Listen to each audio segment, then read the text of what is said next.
Thank you, Lord. Whew. Okay na. Nakakawin na. Ha? Ano yun? Nakarinig ka lang ng gano'n, natakot ka na. Pre, huwag ka maingay. Tinatakot mo lang sarili. Max, patayin mo yung flashlight. Oh? Patayin mo, bilis! Not coward! We are very brave person, Aswang. We fight you together because if together, meaning we love each other and we love each other, we fight the, buwisit! Bahala ka na nga sa buhay mo! Masyado ka madaldal. Kung kanina mo pa kami pinaslang, edi tapos na to. Tito naman, ayaw ko pa pong mamatay, no? Reverse psychology yan.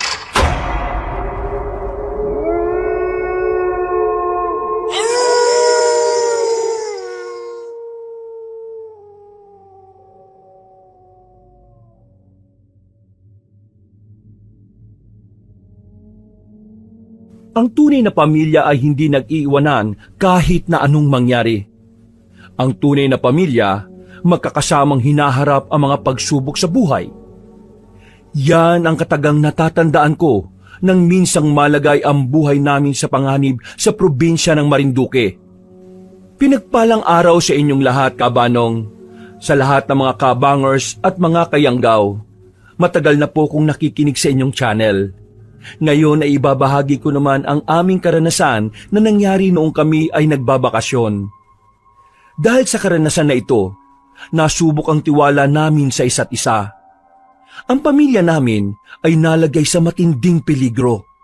Pero dahil din sa kahindik-hindik na karanasan namin, ay muli kaming pinagbuklod-buklod. Pero hindi yun naging madali. Dahil sa pagbabakasyon namin na yon, may munti ka ng malagas sa aming pamilya. Ako nga pala si Nathan, kabanong, mga kabangers at mga kayanggaw. Ito ang aking kwento.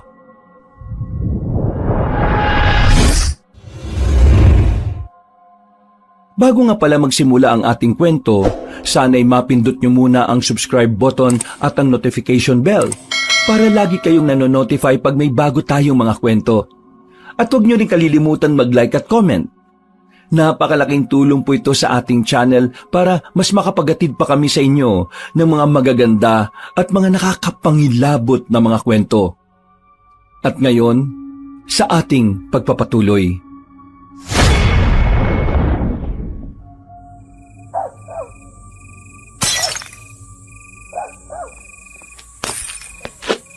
Diyos ko naman, ano bang nangyayari dito? Bakit nagbabasag ng bote yan? Etong magaling mong anak, lasing na naman eh. Binasag pa yung boteng daladala niya. Mabuti na lang at hindi niya tinatamaan yung mga manok ko. Kasi kung tinamaan niya, tatamaan din siya sa akin. Max, bakit ba lasing ka na naman, anak? Alam mo namang aalis tayo mamayang madaling araw, hindi ba? Bakit ka pa nag-inom? Ay, masama bang mag-inom? Kung gusto ko? Hindi naman. Ang akin lang naman mamayang madaling araw ang alis natin, hindi ba? Kung ganyan ka, baka maiwanan ka namin. Di iwan niyo. Sanay na naman ako nag-iisa eh. Umalis kayo and never come back, okay? Anak, ano bang problema mo, ha? Hindi ka naman ganyan dati, ha? Pwede ka naman magsabi sa amin. Ano bang wala? Wala akong problema. Ayos lang ako. Sobrang ayos lang ako. Gano'n naman ang gusto niyo, di ba? Maging ayos lang ako. Kasi, hindi niyo tinatanggap ang kainan ng anak niyo eh. Lalong-lalo na ikaw pa. Magdanda ka sa pananalita mo, ha? Nawawala ka na ng galang, Maximo. Oh, tinawag mo na ang buong first name ko, ha? Alam niyo ba, according to study, kapag ang isang tao raw ay binanggit ng buo yung pangalan ng loved ones niya ng mataas ang boses, ibig sabihin, galit siya. Galit ka na ba? Max, tama na. Lasing ka lang. Matulog ka na sa loob para makapagpahinga ka. Maga pa tayong gigising. lasing ako, pero hindi ako nakakalimot, ma. Hindi ako makakalimot kahit kailan. Ang tingin niyo lang sa akin, isang bagay na replaceable. Walang kwenta, tanga, at inutil. Ano bang pinagsasasabi mo, anak? Walang nagsasabi sa iyo niyan. Alam mo, walang mangyayari sa buhay mo kung puro ka lang self-pity. Puro ka paawa. Salip na alam ko na susunod na sasabihin mo. Ganito, buti ba si Gabriel? Bata pa lang, may silbi na sa pamilya natin. Matalino. Alam niyan, tama't mali. Bla bla bla bla bla bla bla. Eh di lumabas din ang totoo. Insecure ka sa kapatid mo. Ha? Di ko siya kapatid, no? Wala akong kapatid na bata. Ang kapatid ko lang, si Kuya Nathan. Siya lang. Di ko kinikilala kapatid yung mga ampon. Hindi ko kadugo. Legally adopted natin siya, anak. Ano ka ba naman? Bro, stop. Magpahupa ka muna ng kalasingan mo. Bukas mag-uusap tayong dalawa tungkol sa mga bagay-bagay na yan, ha? For now, kalma. Chill. Sige na, pahinga ka na muna. Alam mong, palagi kong pinapakinggan ng mga hinaing mo, di ba? Ako na ang bahala magsabi kina mama at papa tungkol sa mga bagay na yan. Sige na. No! Hindi, kuya. Buong buhay ko, palaging ikaw nakaka-absorb ng lahat ng hinaing ko eh. Siguro, ito naman ang oras para ako naman ang mag-voice out. Kaya sa'yo eh. Alam kong may iba ka rin iniintindi. Kaya ako nang bahala rito. I'm a big boy na, hindi ba? Obvious ba? Taba-taba ako, big ko. Big boy ka na. Adult ka na. Pero palagi mo pa rin kinaiinggitan yung batang kapatid mo. Inggit? Ha? Sino hindi maiinggit? Gusto mong isa-isahin ko ang mga dahilan kung bakit may karapatan ako mainggit? Ha? Armina, pigilan mo itong anak mo. Baka kapag ako hindi nakapagpigil, masaktan ko isang ito. Sinasabi ko sa inyo. Kumalma nga kayo. Nakakainis naman kayo eh. Mula nang dumating yung batang yan sa buhay natin, wala na kayong ibang inintindi kundi siya lang eh. Eh matanda ka na. Nasa tamang kaisipan ka na. At kaya mo na ang sarili mo. Eh si Gabriel, bata pa lang. 8 taong gulang pa lang yan, oh. Malamang, iintindihin namin siya. Eh, anong iniiyak mo dyan, Maximo? Kasi, nung bata pa ako, wala akong maalala na meron kang ginawa para sa akin bukod sa pagbibigay ng pera at baon sa school. Eh si Gabriel, palagi mo siyang hinahatid sa school. Maaga ka rin umuwi para sunduin siya. Samantalang kami noon, wala nag-ahatid sa amin. Mas gusto mo pang himasin ng mga lintik na manok mo kaysa hawakan ng kamay namin para i-guide na makatawid. Eh si Gabriel, nakasakay pa kayo. May sasakyan na rin naman tayo nung time na yun eh. Pero wala akong matandaan na ginamit mo yun para ihatid kami. Hindi mo rin kami masundo kapag uwian na eh. One time si Kuya Nathan, nanikip yung dibdib kasi naglalakad nga kami kasi wala na kami pumasahe. Kulang ang baon namin. Pero pinilit ni Kuya Nathan na kayanin. Tapos, yung Gabriel na yan, hindi nga yan lumabas kay mama eh. Grabe ang trato ninyo. Walang prinsipe. Yung ba ang pinupatok ng butsi ba? Kung di ka ba naman tanga eh. Nung panahon ninyo, hindi pa mag-aara buhay natin. Sa panahon ni Gabriel, mayaman na tayo. Nakikita mo naman, hindi ba? Yung sasakyan ko noon, palaging sira. Yung sasakyan ngayon, 3. Lahat nasa maayos sa kondisyon. Kaya tingin mo, magagawa ko noon yung ginagawa ko kay Gabriel ngayon? Kung talaga mahal mo kami bilang anak mo, gagawa ka ng paraan para ihatid kami. Yung ibang tatay nga dyan eh. Wala namang sasakyan. May sugat pa nga sa paa at hirap makalakad. Pero nagagawa nilang ihatid at sunduin ang mga anak nila.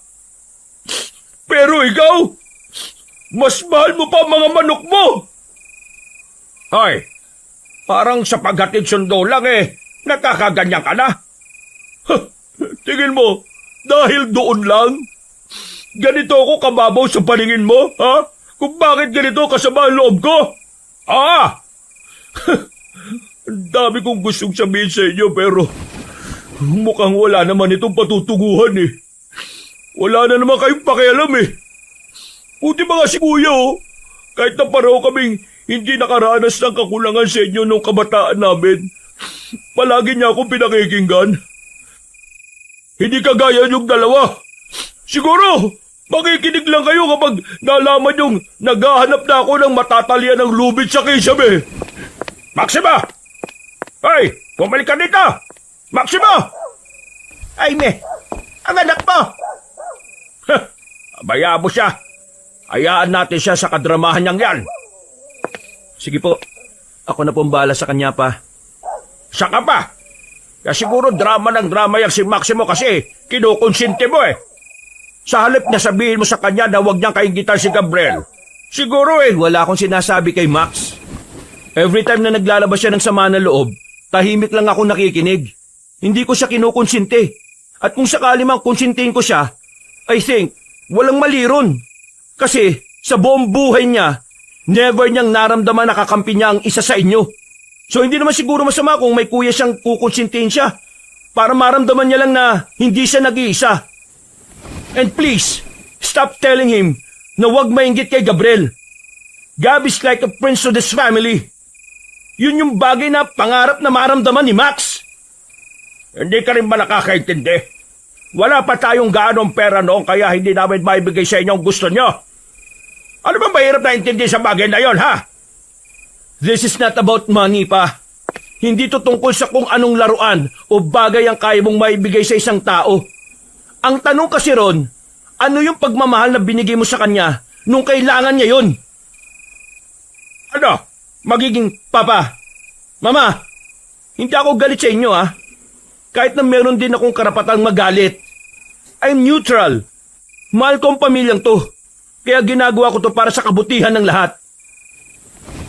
Sige na, let me handle Max. Please check Gab kung gising pa siya. Baka naririnig niya tong usapan na to. Huminga na lang ako ng malalim matapos ang usapan na yon, Kabanong. Hindi na rin naman sumagot si Papa kahit parang bulkan na siyang malapit ng sumabog. Lumabas ako sa bakuran namin. Wala na roon ang motorsiklo ni Max. Agad ko namang kinontak yung kaibigan niyang si Ato.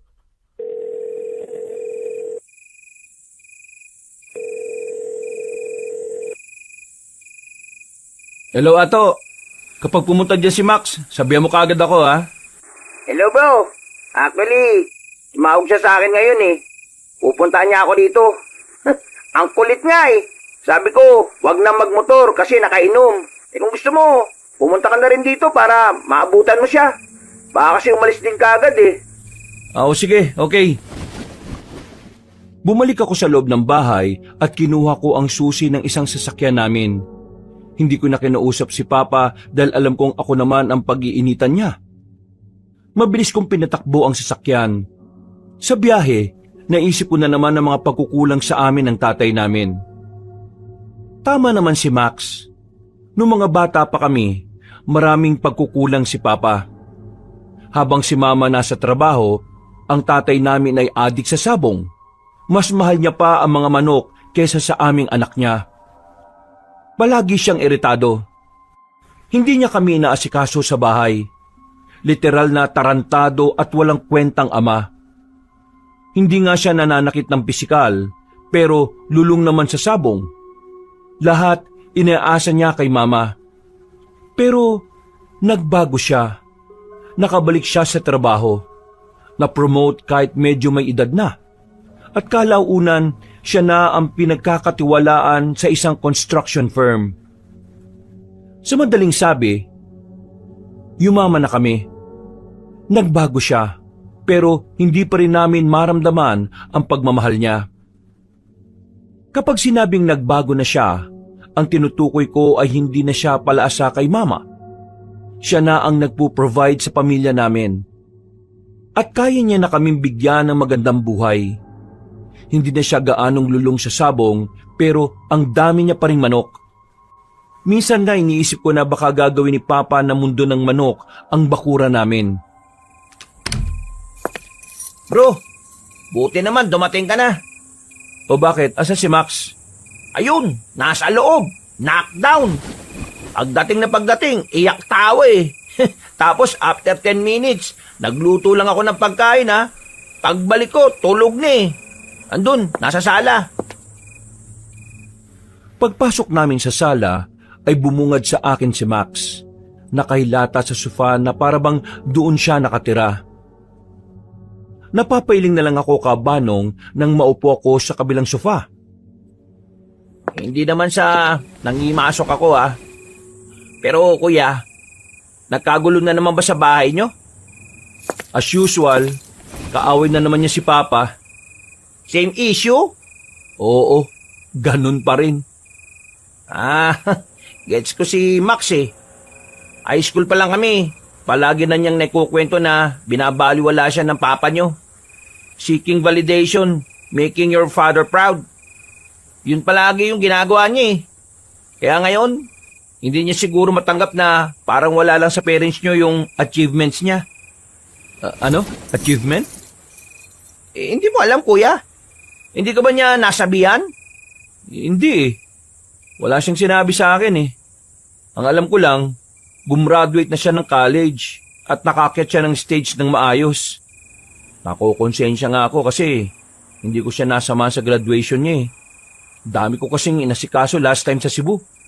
Sobrang busy talaga ako. Pero sabi ko naman sa kanya, babawi ako eh. Alam naman niya yun.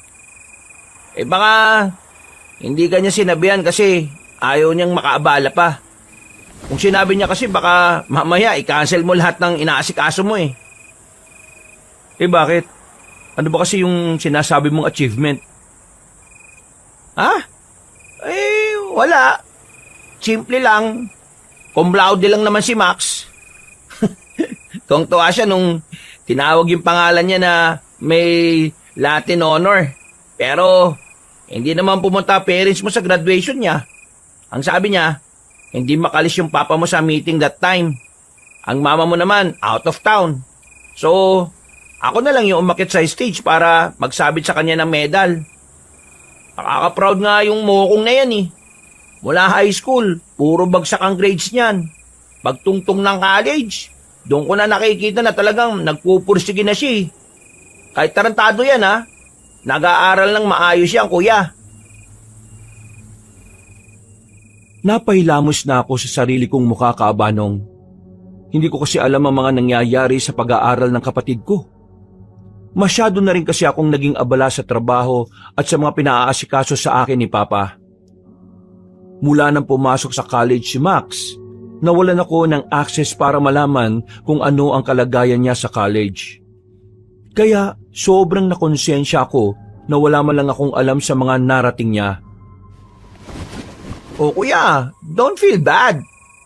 Sinadya niyang hindi sabihin sa'yo kasi nga ang gusto niya, ma-surprise ka. At ayaw niya ring makaabala sa'yo. Kasi lagi na lang daw ikaw ang dumadamay sa kanya eh. Alam mo, ang turing niya sa sarili niya, pabigat daw siya sa'yo. Kaya kahit minsan may problema siya, kinikim-kim na lang niya eh. Nalulusaw naman daw yung problema kapag hinahayaan lang eh. Grabe. Wala talaga akong alam eh. Dapat alam ko yung mga achievement niyang yun. Para man lang kahit papano eh, naramdaman niyang merong proud sa kanya. Well, kilala naman natin yung tokmol na yun. Matatag yan. Kaya hanggat kaya niya, sinosolo niya. Nanahimik ako sandali kabanong. Gusto kong maiyak sa inis. Mas nauunawaan ko na yung inggit na nararamdaman niya para sa bunso namin. Noong si Gabriel kasi ang may award sa school, kahit may almura na si Papa ay nakaakyat siya ng stage. Magiging okay din yan si Max. Maangas yan eh. Ay, teka. May iba nga pala tayo. Kuya Nathan, naniniwala ka ba sa aswang? Ha? I mean, pambihira ka naman. Ang bilis ng transition ng usapan natin, ha. Kanina, naiiyak ako eh. Tapos biglang aswang? Bakit? Anong meron? Eh, yun talaga ang bala ko eh. Ang pigilan ng pag-iyak mo. Hindi. Di ba sa Marinduque kayo pupunta? Oo, bakit? May aswang ba sa Marinduque? Nakausap ko kasi yung kaibigan ko na taga Marinduque. Patay kasi yung lolo niya. Yung lolo niya, close friend ng lolo ko. Yun din yung nag-alaga sa akin nung baby pa ako. Kasi sila mama at papa nga di ba, naghiwalay. Ang lolo ko naman, nagtrabaho kaya yung lolo na yun, siya ang nag-alaga sa akin. Pupunta ako ron eh. Kung ayos lang sana, sasabay na rin ako sa inyo. Malaki ang Marinduque. Saan ba ron? Sa may sa... Teka kalimutan ko. Ay, hindi. Sa pala? San Mariano.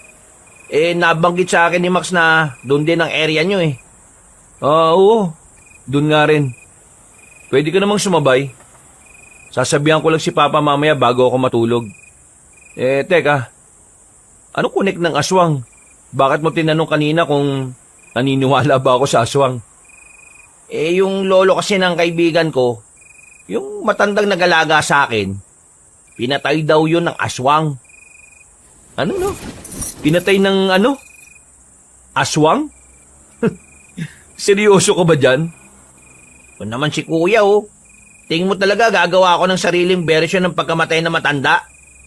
Minsan kasi, sira ulo ka rin parang tong kapatid ko. Minsan lang naman yun kuya. Pero ito, seryoso to. Paano naman kayo nakakasiguro na aswang nga yung dumali sa kanya? May sinend sa akin video clip yung kaibigan ko. Eto tingnan mo. Pinakita niya sa akin ang cellphone niya. Pinanood ko ang nasa video. Naroon na matandang sinasabi niya, naka-record.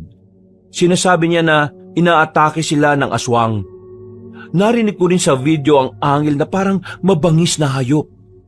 Tapos, maya-maya lang, biglang natutok na sa ibang direksyon ng kamera. Narinig na lang namin na sumisigaw na yung matandang lalaki. Ilang segundo, tumahimik na yung paligid. Yung si Lolo Isko kasi na yan Hilig niyang mag-record ng video bago kumain. Nung time na yon, mag-isa lang siya. Tapos, ayan yung nangyari. Kumalat yung video sa kanila At alam ng lahat ng tao na totoo yan. Pero sa internet, lahat ng nakapanood, pinagtatawanan lang kasi etong si Max tumawa Nagalit nga ako. Sabi nila, edited daw. Pero anong edited kung totoong namatay nga si Lolo Isko? Noong mga oras na yon, Kabanong, masyadong napukaw ni Ato ang atensyon ko. Pansamantala kong nakalimutan ang problema ko sa pamilya ko. Hindi naman sa natatakot akong tumuloy sa Marinduque dahil sa kwento niya. Para lang talagang nagkaroon ako ng interes sa mga ganong bagay. Nanahimik lang ako habang nagpapalipas ng oras sa bahay ni Ato. Nang magising na si Max, inalalayan ko na lang siya na makapasok ng sasakyan. Yung motor nga pala pre, balikan ko na lang kapag nakauwi na kami Pwede naman iatid ko na lang sa bahay nyo kuya. Diba sasama ako sa inyo? Mauna naman akong umuwi Pag uwi ko, imaneho ko papunta sa inyo. Oo, sige. Maraming salamat Sige kuya, ingat Sige, salamat. Salamat sa pagdamay kay Max Wala yun. Para saan pat naging mag-best friend kami. O siya, sige. Mag-impake ka na pala.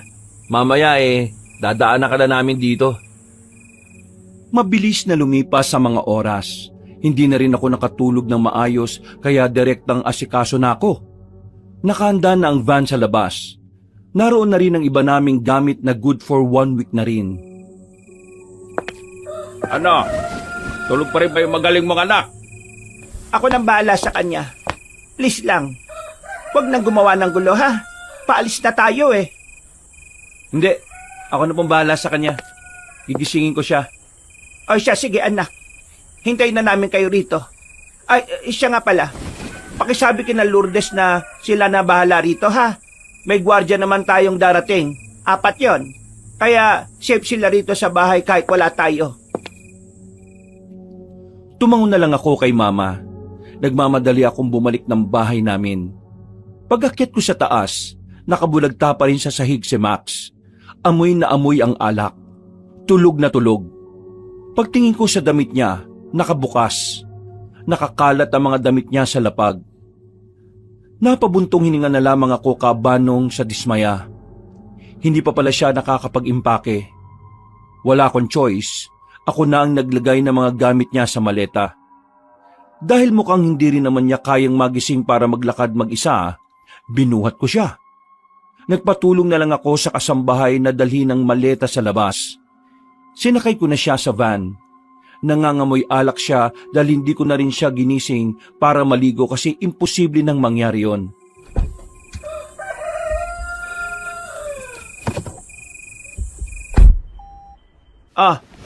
Ano ba yan? Bakit ganyan ang amoy niyan? Hindi man lang naligo ang taong yan?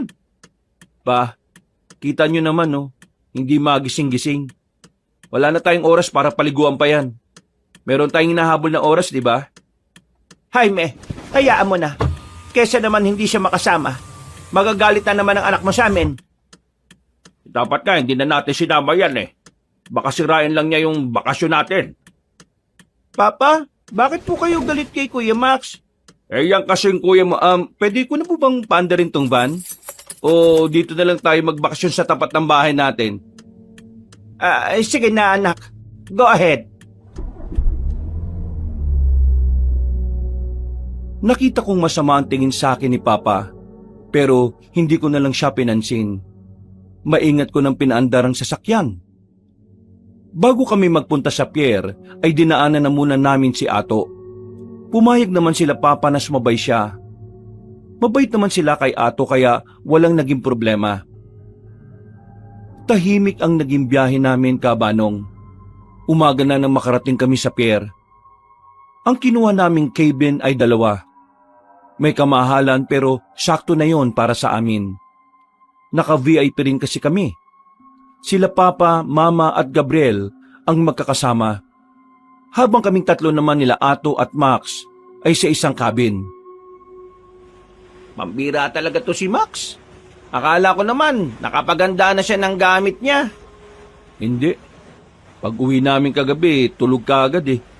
Hindi na nga ako nakausap ng isang yan. Kaya yan, hinayaan ko na lang matulog. Sasakit ang ulo niyan kapag ginising ko ng papilit. Eh ang mahalaga, nakasama. Eh ikaw, parang kakaunti lang ang dala mo ah. Oo, kasi baka 1 o 2 araw lang naman ako. Kailangan ko lang talagang makita si Lolo Isko bago man lang siya ilibing. Kung gusto mo pang magstay sa amin, pwede naman.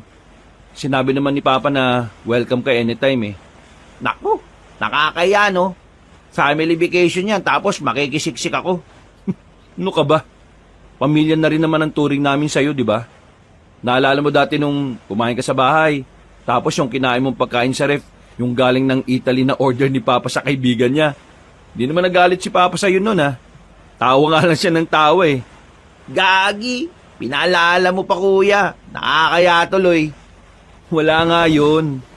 Kapag napag-uusapan ka nga namin minsan eh, tawa lang kami ng tawa. Kasi yung kinain mo, kadalasan ganun ang kinakain ng mga bigating businessman sa Italy. Ha? Eh magkano kaya yun? Nako, wag mo nang alamin.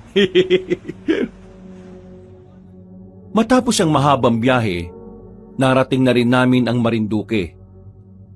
Mabuti na lang at nakapagdala kami ng sasakyan. Pahirapan kasi kung magkukumute kami doon. Ang sabi ng kakilala ni Papa, mas maganda talaga kung may dala-dala kaming sasakyan para kung sakaling gustuhin naming mamasyal, hindi na kami mahihirapan. Boys, kumusta? Hindi naman ba kayo nasusuka? Ako po ayos lang naman. Okay lang ma, sanay naman ako sa barko eh. Sumakit lang ulo ko kasi kulang ako sa tulog. Sa biyahe natin ngayon, umidlip ka na muna. Ako na lang munang magmamaneho, okay? Oh, salamat, ma. Ikaw, anak, Max, are you okay? Natulog ako nung gabi ng Tuesday. Paggising ko ng Wednesday, nasa barko na ako. Tapos ngayon, Thursday, nandito na tayo. Then you ask me if I'm okay? Tingin nyo, gusto kong sumama rito? Ba't wala talaga modong isang to ah? Max, chill. Ako nagpumilit na isama ka. Binuhat kita papasok ng van. Wala sila kinalaman dito. Kaya mabuti pa, enjoyin mo na lang yung bakasyon natin. Enjoyin? Good luck! Sige na, tayo na. Tara na, pasok na sa van. Nakasimangot na pumasok ng van si Max. Pansin ko na kanina pa banas na banas sa kanya ang tatay ko. Buti na lang kaming tatlo ang makakatabi sa likod.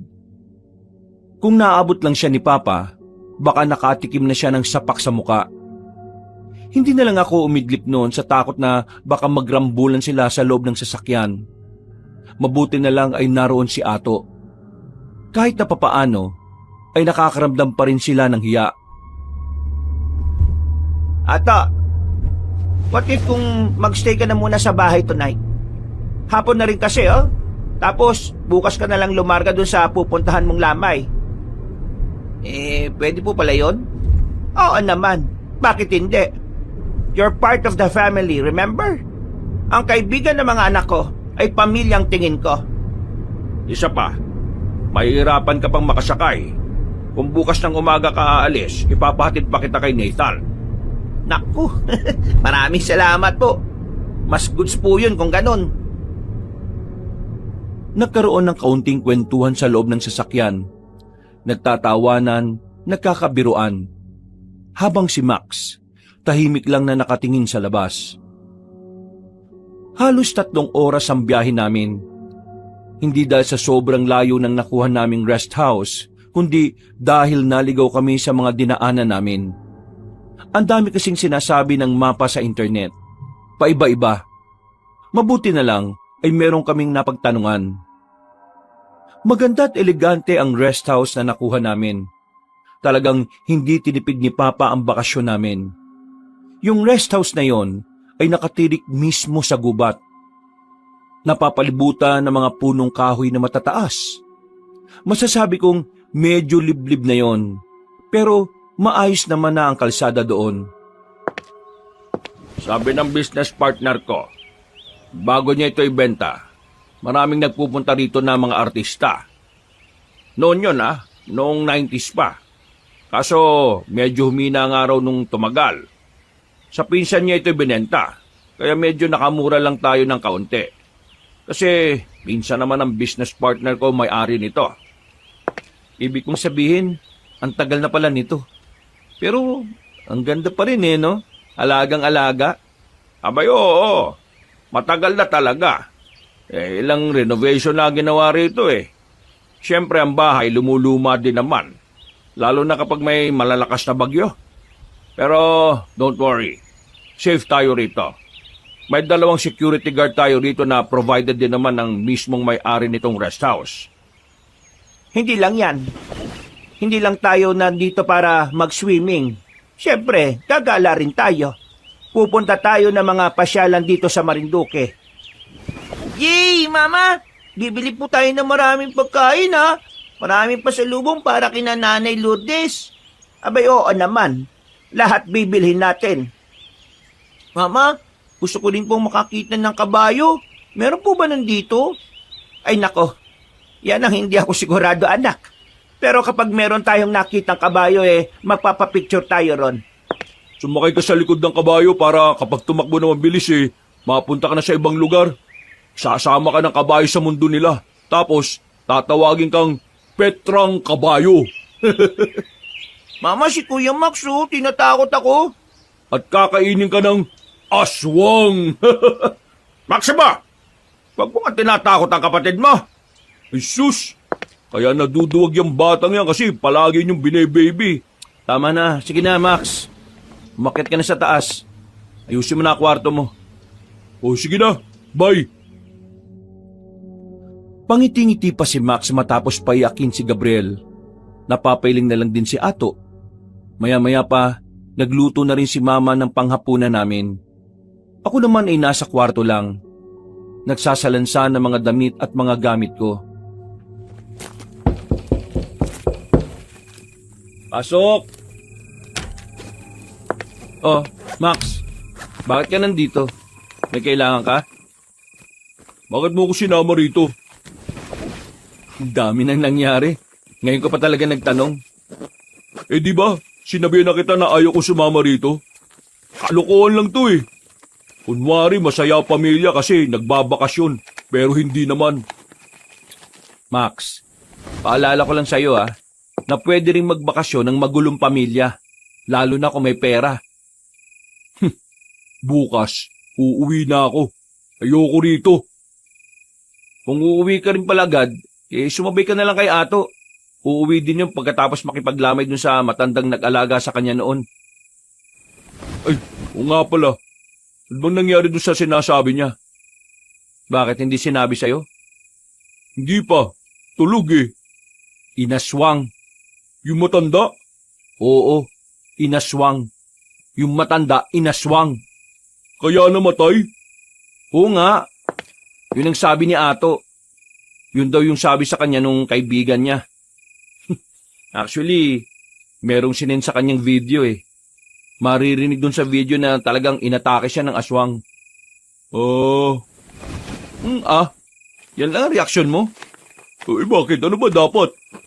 Maglupasay ako? I mean, alam kong ikaw yung tipo ng taong hindi naman naniniwala sa mga ganun eh. Ang inaasahan kong reaksyon mo matatawa ka. Ay naku, wala akong energy para pakialaman yung mga nonsense na bagay na yan, no? O sige na, lumabas ka na. May ginagawa pa ako eh. Okay. Kuya, salamat Salamat saan? Basta, salamat. Naglakad na siya palabas ng kwarto ko, Kabanong. Napangiti na lang ako. Maya-maya pa, tinawag na rin kami ni Mama para kumain. Sabay-sabay kaming naghapunan at himalang walang nangyaring sagutan sa pagitan ni Papa at ni Max. Tahimik lang din naman kasi si Max noon. Pansin kong parang nakikiramdam si Mama. Siguro nagtataka siya kung bakit parang walang sinasabi si Max. Samantalang nung nasa Maynila kami, hinahain pa lang yung pagkain sa lamesa, nagbabangyan na sila ni Papa. Nako, bakit yun naman pinagugas ng plato si Ato? Ako na maghuhugas niyan. Naku, hindi na po. Ayos na po ako. Ganyan si Ato sa ibang bagay. Kapag pinigilan mo siya, sasama pa loob niyan. Ay, ganon? Opo Tinuruan kasi ako ni Mama nung nabubuhay pa siya na kapag nasa ibang bahay ako, dapat marunong akong kumilos. Buti pa si Ato may ganyang mindset eh. Yung iba dyan, never mind. Pa, please naman. May mindset din sana ako na gaya ng mindset ni Ato eh. Kung wala naman akong tatay na nagturo sa akin ng ganon nung bata pa ako. Kasi, Sige na. Sa labas na muna kami, ha? Tara na, Jaime. Hindi na nakapagsalita pa si Papa nang hilahin siya ni Mama palabas ng kitchen. Nagkatinginan na lang kami ni Ato habang si Max naman ay patawa-tawa lang. Makalipas ang ilang oras, sobrang tahimik na ng paligid. 9:00 pa lang pero wala nang maririnig na ingay sa kahit na saan. Talagang ginawa ang lugar na yon para makapag-relax. Kinabukasan, maaga pa lang ay nagganda na rin kami sa paligid. Pero dahil biglang naisipan ni Papa na mamasyal din sila, wala tuloy kaming nagamit ng sasakyan. Iba kasi ang way nila sa way ng pupuntahan ni Ato. Kaya ang nangyari, naglakad pa kami ng malayo para lang makakita ng tricycle na masasakyan. Alam mo, yung si Papa, nananadya yan talaga eh. Alam niya kasing sasama ako sa inyo kaya bigla-biglang gustong umalis. Yaman na, pre. Ayos lang naman sa akin maglakad eh. Linawin ko lang Bad trip ako, hindi dahil nahihiya ako sa'yo. Bad trip ako kasi ayoko nang maglakad ng ganung kalayo. Tapos na, nakapaglakad na tayo at naibaba na tayo ng tricycle.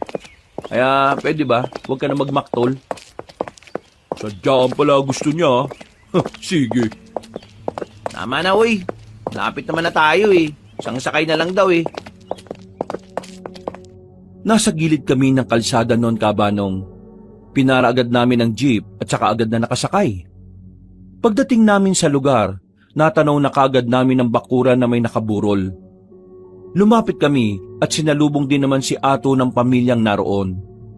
Kami ni Max, nasa gilid lang. Nakikinig kami sa pinag-uusapan nila. Ayon sa anak na matandang pinaglalamayan, nakumpirma nilang aswang nga ang pumaslang sa biktima. Nalaman nila na meron palang nakaalita na matanda nang minsang nagpunta ito sa pistahan. Ang dami pa nilang mga sinabi tungkol sa mga aswang. At dahil sa mga yon, parang unti-unti na rin akong nagkaroon ng kaisipan na baka totoo ang mga aswang. Naniniwala talaga sila sa aswang eh, no? Uy, boses mo, hinaan mo. Wala namang nakapagpatotoo niyan eh. Kasi kung totoo mga aswang, dapat matagal silang inubos, di ba? Ang sabi nila, mababangis yun, di ba? Kung hindi ka naniniwala sa aswang, at least, igalang mo lang yung pagluluksa nila.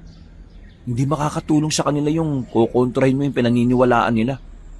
Hindi ka na nga sana sumama. May pupuntahan kami ni Ato pagkatapos nito eh. Pwede ba magpormal ka? Halos 1 oras din kinakausap ng mga naroroon si Ato. Pagkatapos, nagpaalam na muna siya sa mga yon.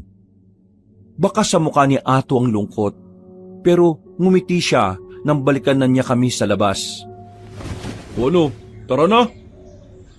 Nakapagpaalam na ako sa kanila, pero mamayang gabi, pupunta ako dito.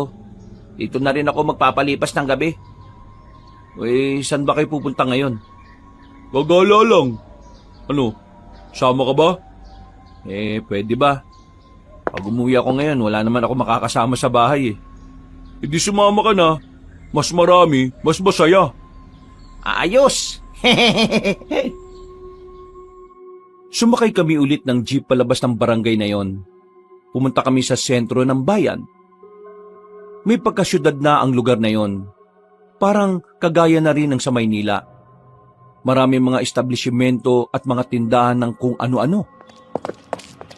Ano bang gagawin natin? Hindi rin namin alam, kuya eh. Maglakad-lakad na lang siguro tayo. Baka may makita tayong pwedeng tambayan. Sabi rito sa internet, meron ditong malaking park. Hindi, doon na muna tayo. Kaunting lakad lang ang ginawa namin, Kabanong. Nakarating kami kagad. Maraming tao ang naroon, pero nakakuha din naman kami agad ng pwesto namin.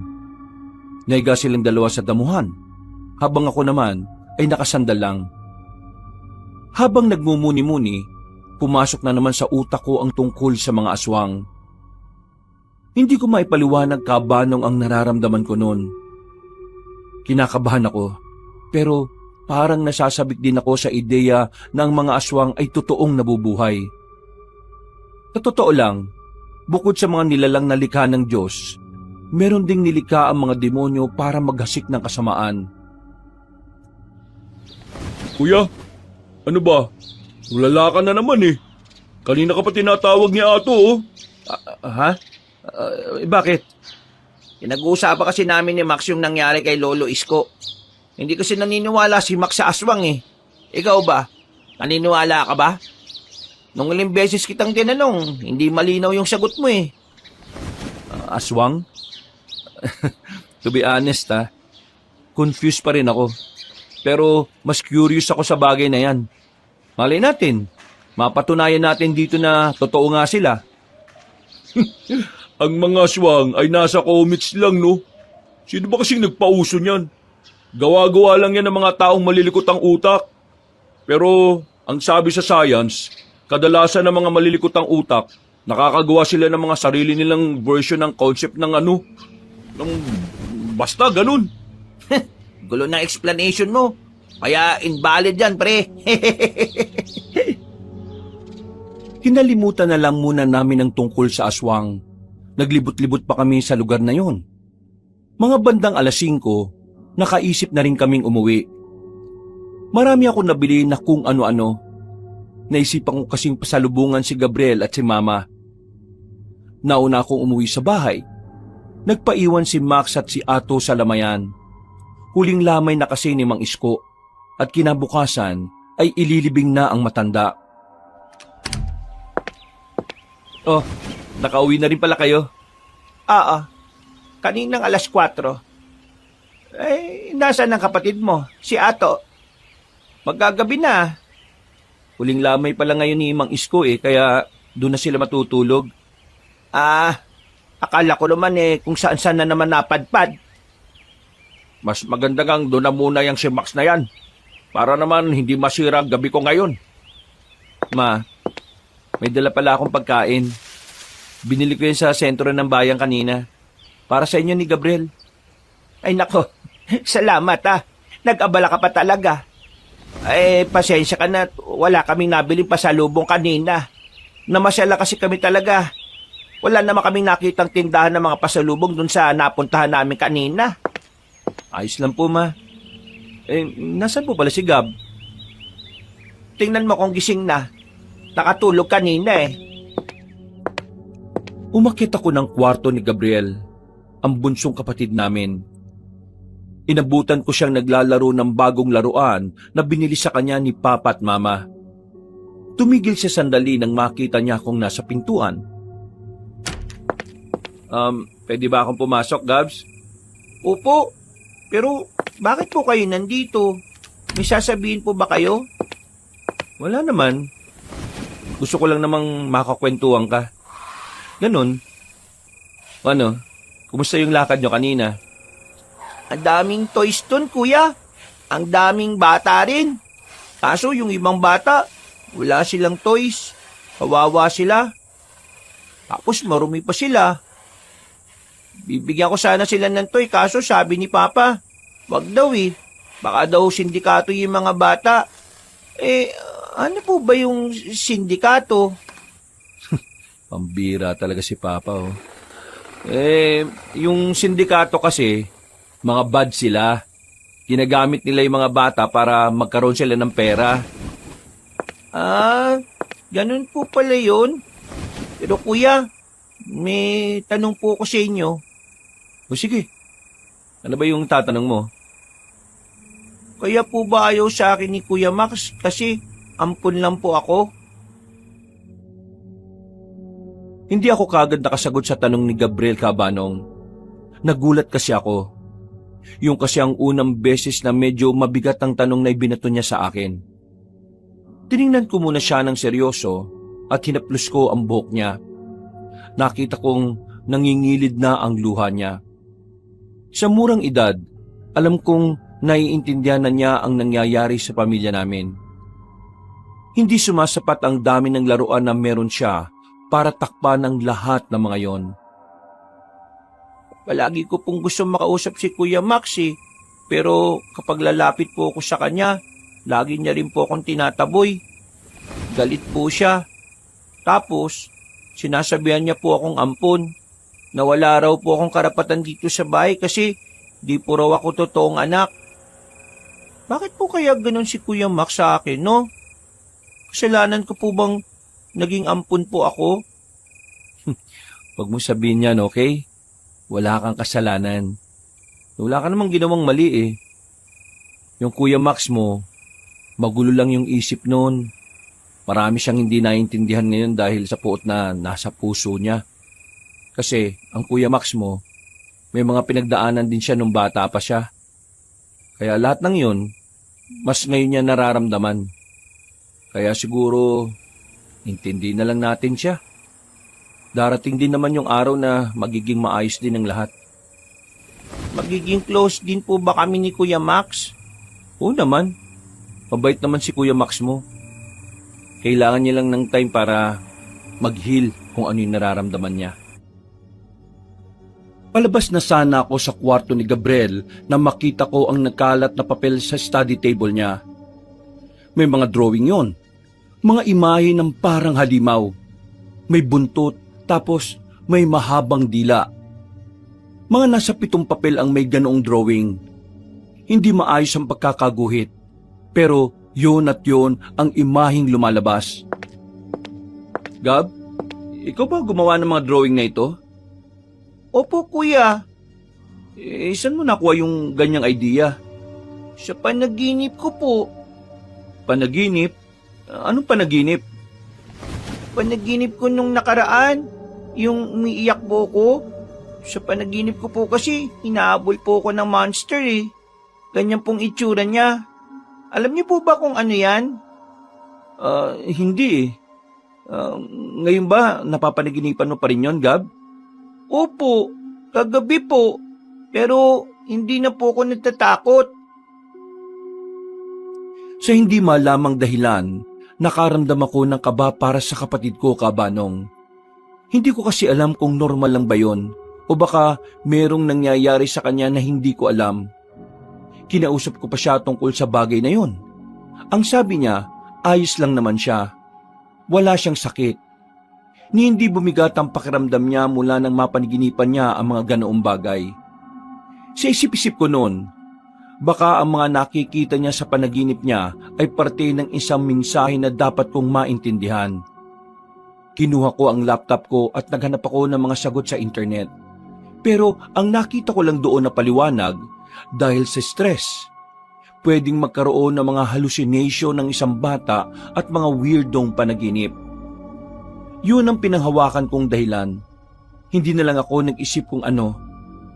Sa kabilang banda, nakaramdam ako ng awa kay Gabriel. Parang siya kasi ang sumasalo ng lahat ng problema sa bahay namin. Nagising ako dahil sa sunod-sunod na tilaok na manok. Bumaba agad ako sa sala. Pagtingin ko sa labas, kausap ni Papa yung isa sa mga security guard namin. Hawak ni Papa ang isang panabong na manok. Tapos may 7 kahon pa sa gilid na may laman ding manok na hindi ko alam saan galing. Ma, ano po yun? Ang papa mo, pabili ng manok. Ayan, bumili ng 8. Pampihira naman. Ang dami-dami na niyang manok sa Maynila. Hayaan mo na. Magagalit pa yan kapag kinontra mo. Sige na, kumain ka na. Pagkatapos maligo ka dahil aalis tayo maya-maya. Oh, saan na naman po tayo pupunta? Ipapasyal natin si Gab. Meron kaming nahanap na bagong pasyalan tapos mag-picnic tayo roon. Pagkatapos ng almusal, bumiyahin na kami kaagad. Mga nasa 2 oras ang biyahe namin. Ang layo ng pasyala na sinasabi ni Mama.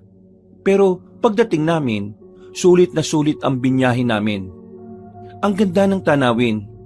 Masasabi ko na isa na yon sa pinakamagandang napuntahan namin sa Marinduque. Sariwa pa ang hangin. Wala ring gaanong tao. Meron lang nag-asikaso sa amin sandali matapos naming maiparada ang van. Bitbit namin ni Papa ang 2 malaking basket na naglalaman ng mga ilalatag namin sa piknik. Maliwalas ang gubat na tinatahak namin noon, Kabanong. Maririnig din ng mga huni ng ibon na lalong nagpapadagdag ng kagandahan ng gubat. Alam nyo, nung araw, sa ganitong lugar din kami nagpupunta nitong mama ninyo eh. Resto, wala. Hindi namin kaya yan noon. Punta lang kami sa gubat, dala ng mga pagkain tapos picnic. Ganon. Pero kayo, since may pera na tayo at mayaman na tayo, huwag yung titipirin ng babae kapag nagde-date kayo, ha? Ako kasi noon, wala akong kahit na ano eh. Buti na lang itong mama ninyo eh, hindi ako iniwan kahit walang-wala akong pera. Hindi naman kasi ako mukhang pera eh. Ang malaga sa akin yung nagsisikap sa buhay. Alam nyo, gusto ko sanang palaging ganito. Yung may banding tayo lagi. Mas masaya sana kung nandito rin si Max eh. Natahimik si Papa. Alam niya kasi na mapupunta kay Max ang usapan. Ako naman din ay hindi na lang nagsalita. Hawak-hawak ko lang ang kamay ni Gabriel hanggang sa makahanap na kami ng magandang spot. Wala pa ring imik si Papa. Kuya, pwede bang punta tayo ron? Hindi ko alam baka bawal doon. Mama, punta kami ni Kuya ron, no? May tulay eh. Ay nako, huwag kayong dadaan sa tulay na yan. Baka mamaya marupok na yon. Malaglag pa kayo. Pwede ba kami ron? Ano sa tingin mo, Han Sige. Pero bumalik din kaagad kayo ha. Mamaya kakain na tayo ng tanghalian. Yay! Ano ba kasing gagawin nyo ron? Hindi ko alam dito kay Gab. Para po kasing may bulaklak dun Bibigay ko po kay Mama. Wow, ang sweet naman ng bunso namin. Sana yung isa rin dyan, hindi ba? Hoy, lagi kita binibigyan ng bulaklak ha. Natawa na lamang silang dalawa. Kami naman ni Gabriel ay nagsimula na ring naglakad. Hindi naman kalayuan ang itinuro ni Gabriel na lugar. Natatanaw naman namin yon sa pinagpwestuhan namin. Kapag nakakuha na tayo ng bulaklak, bumalik na kaagad tayo ha. Hindi tayo pwedeng lumayo Kuya, pwede ko po bang hiramin ang cellphone mo? Gusto ko lang pong mag-video-video para po pag uwi ko, meron po akong papanoorin sa bahay.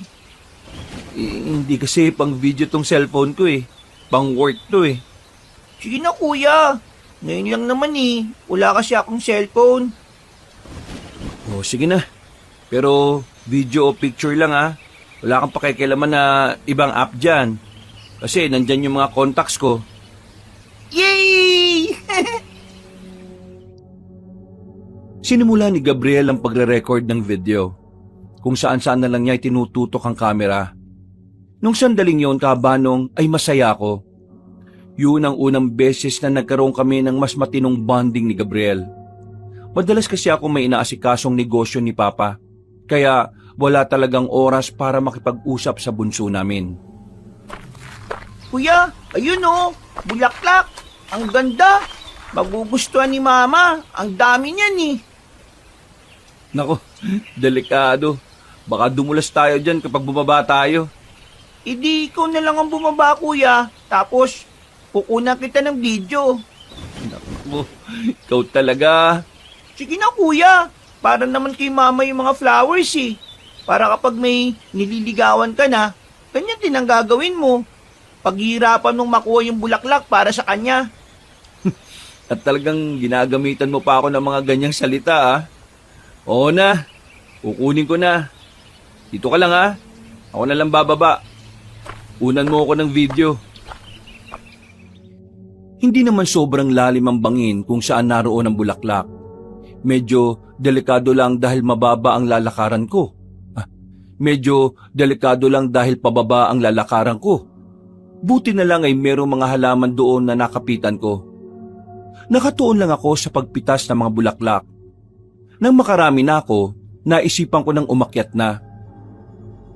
Ayos na to. Marami-rami na to. Gab! Gab! Nagmamadali ako makabalik sa itaas nang mapansin kong wala na si Gabriel. Sinuyod ko ng tingin ng paligid pero hindi ko siya masipat. Agad na dumaloy ang kaba sa kalooban ko, kabanong. Hindi muna ako bumalik kina Papa at Mama. Hinanap ko na muna si Gab pero hindi ko pa rin siya nakita. Palayo na ako ng palayo. Ngunit wala talaga. Nagtataka na ako dahil sa loob lang ng halos 5 minuto na wala na siya kaagad. Nagmamadali ako makabalik kina Papa at Mama. Pagbungad ko pa lang sa kanila ng tungkol doon, pinagmumura na kaagad ako ng tatay ko. Tama na, Jaime. Wala namang may tutulong yung mga sinasabi mo kay Nathan. Sorry sobrang sorry. Hindi ko alam na bigla na siyang nawala ron Nakafocus ako dun sa inutos niyang kunin ko na bulaklak. Ma, sorry. Pa, sorry. Sorry! Hindi may babalik ng sorry mo ang kapatid mo! Lintik ka talaga! Hindi rin mahanap si Gabriel kung ganyan ka, Jaime. Ma, I need your phone. Tatawagan ko si Gabriel. Nasa kanya yung cellphone ko baka sagutin niya. Ano? Sumagot pa si Gab? Ano? Wala eh. Nagriring lang. Kapag may nangyaring masama sa kapatid mo, humanda ka sa akin, Nathan. Tumigil ka nga. Halika. Balikan natin yung lalaki kanina. Magpatulong tayo sa kanila. Para akong mababaliw ng mga sandaling yung kabanong, sinisisi ko ang sarili ko sa nangyari. Sa isip-isip ko noon, hindi ko mapapatawad ang sarili ko kapag may nangyaring hindi maganda kay Gabriel. Tinulungan naman kami ng mga tao sa baba ng bundok. Nagsama na rin sila ng mga tanod. Buong maghapon silang naghanap. Pagsapit ng 6:00 ng gabi, nakahinga kami ng maluwag nang makita namin kasama na nila si Gabriel. Iyak nang iyak si Gab. Hindi siya makausap ng maayos. Ang sabi ng mga nakakita sa kanya, nagtatago raw si Gab sa malaking sanga ng puno. Parang takot na takot. Para akong nabunutan ng tinig sa lalamunan noon. Grabe yung pag-aalala ko. Dumugo na nga ang ilong ko dahil sa sobrang stress. Napasandal na lang ako sa van. Unti-unting napaupo. Naiyak na lang ako sa sobrang kaba, pero walang lumapit sa akin. Silang dalawa ay na kay Gabriel lang. Pakiramdam ko noon, kabanong, ako ang sumira ng masaya sana naming piknik. Hindi na natuloy. Umuwi na lang kami sa bahay. Pagdating namin, inabutan naming nagluluto na si Max at Ato. Napansin agad ni Max na mayroong problema kaya tinanong niya kagad ako. Pero hindi ako nakapagsalita dahil sa nangyari. Ma, anong nangyari? Bakit ganyan mukha nyo? Tsaka tong batang to, bakit ganito? Paano kanina? Nawala itong kapatid mo. Halos buong araw naming hinanap. Buti na lang nakita siya sa gubat. Eto kasing kuya niyo, pabaya. Ano ka ba, Jaime? Kanina ka pa Paano kung may nangyaring masama kay Gabriel? Kakayanin mo ba, Armina? Malamang hindi. Pero, ligtas siya Kaya dapat magpasalamat na lang tayo. Walang mangyayari kung sisisihin mo lang si Nathan ang sisisihin. Wala namang may gusto na mangyari ito Hindi ko kasi matanggap na naging tanga siya sa part na yon. Oo na! Kasalanan ko na nangyari. Isipin nyo ng lahat sa akin. Kasalanan ko. Ano? Okay na ba? Masaya ka na ba ngayon, pa? Inamin ko na nakasalanan ko na. Ganyan naman kayo palagi Nasanay kasi kayo na lahat ng ginagawa ko tama. Lahat ng kilos ko kalkulado. Lahat ng utos mo nasusunod ko ng maayos. Ngayon lang ako nagkamali ng ganito Parang tingin mo na kagad sa akin walang kwenta. Akala mo ba ikaw lang yung nag-alala? Akala mo ba ikaw lang yung natakot? Ako rin. Mahalaga sa akin yung batang yan. Kung makapagsalita ka naman sa akin parang wala akong nagawang maganda sa pamilyang to Nakakalimutan mo na yatang lahat ng pinagagawa mo sa akin ginagawa ko ng walang pagdadalawang isip. Lahat ng gusto mo, sinusunod ko. Kinalimutan ko na nga yung pangarap ko para sa sarili ko Kasi mas inuna kong tuparin yung pangarap mo para sa akin. Tapos ngayon, parang lahat ng ginawa kong tama naglaho lang, na parang bula. Dahil sa isang pagkakamali na hindi ko naman sinasadya. Ganun ba kababatingin mo sa akin, ha? Nathan, tama na. Sige na, Ma, nakakapuno na ng pasensya All this time, nanahimik ako. Pumapagit na ako sa problema ng pamilyang to. Ma, pa, meron din akong pinoproblema sa sarili ko. Pero dahil puro problema tong pamilya na to, mas inuuna kong intindihin tong pamilya natin. May problema ka pala bakit hindi mo sabihin? Para naman naiintindihan ka namin. Di ang ganyan na isusumbat mo sa amin na nahihirapan ka pala sabihin. Tapos ano? Kapag nakita mong mahina ako, bababa na naman ang tingin mo sa akin? Di ba ganun ka naman talaga? Di ba? Ang taong emosyonal para sa'yo mahina. Pa, wala kayong alam. Sa likod ng mukhang to, nagtatago yung totoong mukha na meron ako. At yung mukhang yon ay punong-puno ng kalungkutan. Yung mukhang kahit na kailan, hindi nyo nakita kasi ang tingin nyo sa akin, malakas, matalino, magaling. Wala kayong alam na wala akong magawa kundi ang maging matatag. Kahit na parang hindi ko na kaya mabuhay. Isang mahabang katahimikan ng namayani matapos kong sabihin ang lahat ng yon, Kabanong. Baka sa mukha nila ang pagkabigla. Kahit na hindi ko eksaktong sinabi ang problema ko, kita ko sa kanila ang pagkawindang. Natameme si Papa. Hindi siya makatingin ng diretso sa akin. Si Mama naman, iyak lang ng iyak. Nilapitan ako ni Max para pakalmahin. Si Ato naman, pumunta na lang sa kusina. Mahal ko ang pamilyang to. Pa, Ma. Ang gusto ko lang naman maging normal. Maging tao na pwedeng magkamali. Na kapag nagkamali, walang magagalit. Walang maiinis. Yung pwede akong maging tanga. Yung hindi ko kailangang i-pressure ang sarili ko para lang maabot ang expectation nyo sa akin. Gusto ko maging normal na tao na walang ibang iniisip kundi ang mabuhay. Gusto ko ng kalayaan. Yung walang manghuhusga sa bawat kilos ko. Yung walang nagbabantay. Yun lang naman ang gusto ko Oo. Saan ka naman pupunta? Hoy! Hanapin ko yung phone ko na naiwan sa gubat. Naroon lahat ang importanteng contacts ko. Maraming mawawala sa negosyo kapag nawalan ako ng contact sa kanila.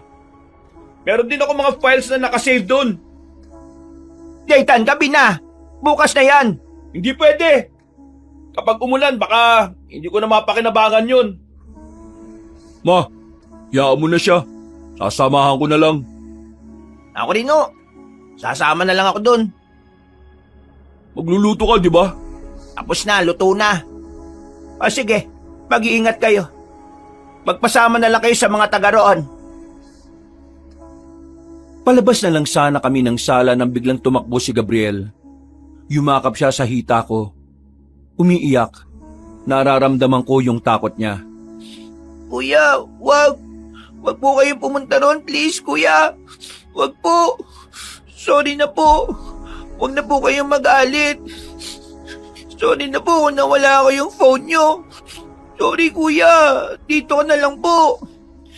Gab, wala ka namang kasalanan at hindi ako galit sa'yo. Kailangan ko lang makuha yung phone ko na yon dahil importante. Hindi ako galit sa'yo, okay? Pero kuya, dangerous po dun Nakakatakot po ron. Huwag na po kayong tumuloy. Bukas na lang po. Sige na po. Uy, huwag kang makulit. Huwag kang mag-alala, Gab. Magpapasama kami sa mga nakahanap sa'yo kanina. Hindi ako nagpapigil kay Gabriel. Tinuloy ko ang gusto ko. Sinamahan ako ni Max at Ato. Dahil wala akong sawisyo, si Max na lang ang nagmaneho ng van. Habang nasa biyahe, Ano ba talaga nangyari? Bakit nawala yung batang yung kanina? ayoko na munang pag-usapan. Ang iniisip ko ngayon, yung cellphone ko. Tapos lahat ng transaction ko kapag nawala yun sa akin.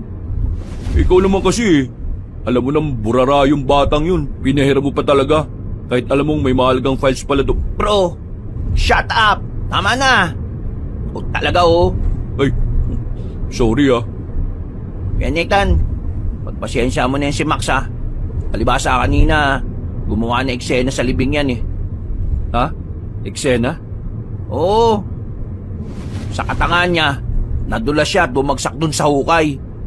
Imbis na nag-iiyakan kaming lahat Umurong luha namin dahil sa kanya Biro nga ng iba, gusto niyang samahan si Lolo Isko sa hukay. You know what, bro? Sira ulo ka. Sinabi mo pa talaga no? Natawa ko sa kwento ni Ato, Kabanong. Kahit papaano ay gumaan ang pakiramdam ko. Pero sumeryoso na kami nang makabalik na kami sa gubat kung saan nangyari ang lahat. Wala kaming kasama. Hindi na namin nakita yung mga tumulong sa amin para mahanap si Gabriel. Kaya ang ginawa namin, kaming tatlo na lang ang pumasok sa gubat. May dala-dala kaming malalaking flashlight. Nagri-ring pa rin yung phone ko Ibig sabihin, wala pang nakakakita nun. Kailangan natin bilisan. Baka abutan tayo ng ulan Medyo nagtitindi ka ng balibo ko dito. Natakot mo naman sarili mo eh. Walang aswang, no? Hindi yun totoo. Paano kung meron? Wala nga. Ang aswang, nasa isip lang ng tao yun. Hindi na namin napapansin na malayo na pala kami sa pinanggalingan namin. Pero nagpatuloy pa rin kami. Hanggang sa marinig ko na ang ringtone ng cellphone ko. Nagmamadali kong hinanap yon. Hindi nagtagal, natagpuan ko ang cellphone na nakalagay sa gilid ng malaking ugat ng puno. Thank you, Lord! Whew! Okay na. Akawin na. Ha? Ano yun? Nakarinig ka lang ng gano'n, natakot ka na. Pre, huwag ka maingay. Tinatakot mo lang sarili. Max, patayin mo yung flashlight. Oh? Patayin mo, bilis! Pinaupo ko silang dalawa. Iba kasi ang pakiramdam ko noon, Kabanong. Bigla ko na lang kasi naalala si Gabriel. Parang sakalang nag-make sense sa akin kung bakit takot na takot siya. Maya-maya pa, naramdaman na lang namin na meron ng mabibigat na yabag ng paa. Marahang kaming sumilip. Aksidenteng nabuksan ni Max ang flashlight. Nakatapat yun sa harapan namin. Nanlaki ang mga mata namin nang malinaw naming nakita ng malapitan ang isang nakakatakot na nilalang. Maskulado ang katawan, pero ang ulo niya ay ulo ng baboy ramo. Aswang agad ang unang pumasok sa isipan ko noon, Kabanong, kaya dumampot agad ako ng bato at saka ako binato doon. Nang tamaan yun sa muka, hinila ko na silang dalawa para makatakbo kami. Bilisan nyo, dali! What the hell is that? Aswang! Aswang yun! Karipas kami ng takbo, Kabanong, para na kaming mauubusan ng lupa. Makailang beses na rin kaming sumabit sa mga nakaharang na sanga. Hindi nagtagal, natanaw na namin ang kalsada. Nabuhayan kami ng loob nang makita na namin ang van. Kaso, bago pa kami makalapit doon, ay biglang humarang ang aswang. Nanggaling siya sa itaas. Hindi namin alam kung papaano, pero sa mga sandaling yung, Kabanong, wala na kaming nagawa. Nanigas na kami sa kinatatayuan namin. Nang mapansin naming marahan na siyang lumalapit, saka na kami natauhan. Tatakbo pa sana kami pero napatid si Max. Dahil doon ay natumba rin kaming dalawa ni Ato. Anak ng tinapay naman oh! Mamamatay na yata tayo eh! Batay mo kagad yan! Wala akong bato rito! Gumapang ang aswang. Akmang dadamba na siya sa amin nang biglang may isang lalaki na malaki ang katawan at maraming tato ang bigla na lang lumitaw. Matangkad siya. Binalya niya ang aswang at agad na bumalandra. Mas namangha kami nang makita naming may edad na ang lalaking yon. Pero ang lakas pa ng katawan niya. Tatakas pa sana ang aswang nang dumating naman ang isang babae. Sexy, morena at ang mukha niya parang palaban talaga. May daladala itong patalim. Sinaksak niya ang aswang sa leeg at sa ulo. Nang bumagsak na yon, sinilaban nila ng apoy. Wala pang 3 minuto nilang pinaslang ang aswang. Sa sobrang pagkamangha, hindi agad kami nakapagsalita. Ayos lang ba kayo? Hey, are you okay? Yes, we're okay. Thank you. Nako, ano pala itong isa? Thank you for saving us. My God, we're close to death. Ano ba ginagawa niyo rito? Hindi niyo ba alam na mapanganib ang lugar na ito? Sa parting ito, madalas dumadaan ng mga aswang na naghahanap ng makakain. So, totoo talaga ang aswang. Hindi na talaga ito katang-isip lang. Kailangan niyo nang umuwi.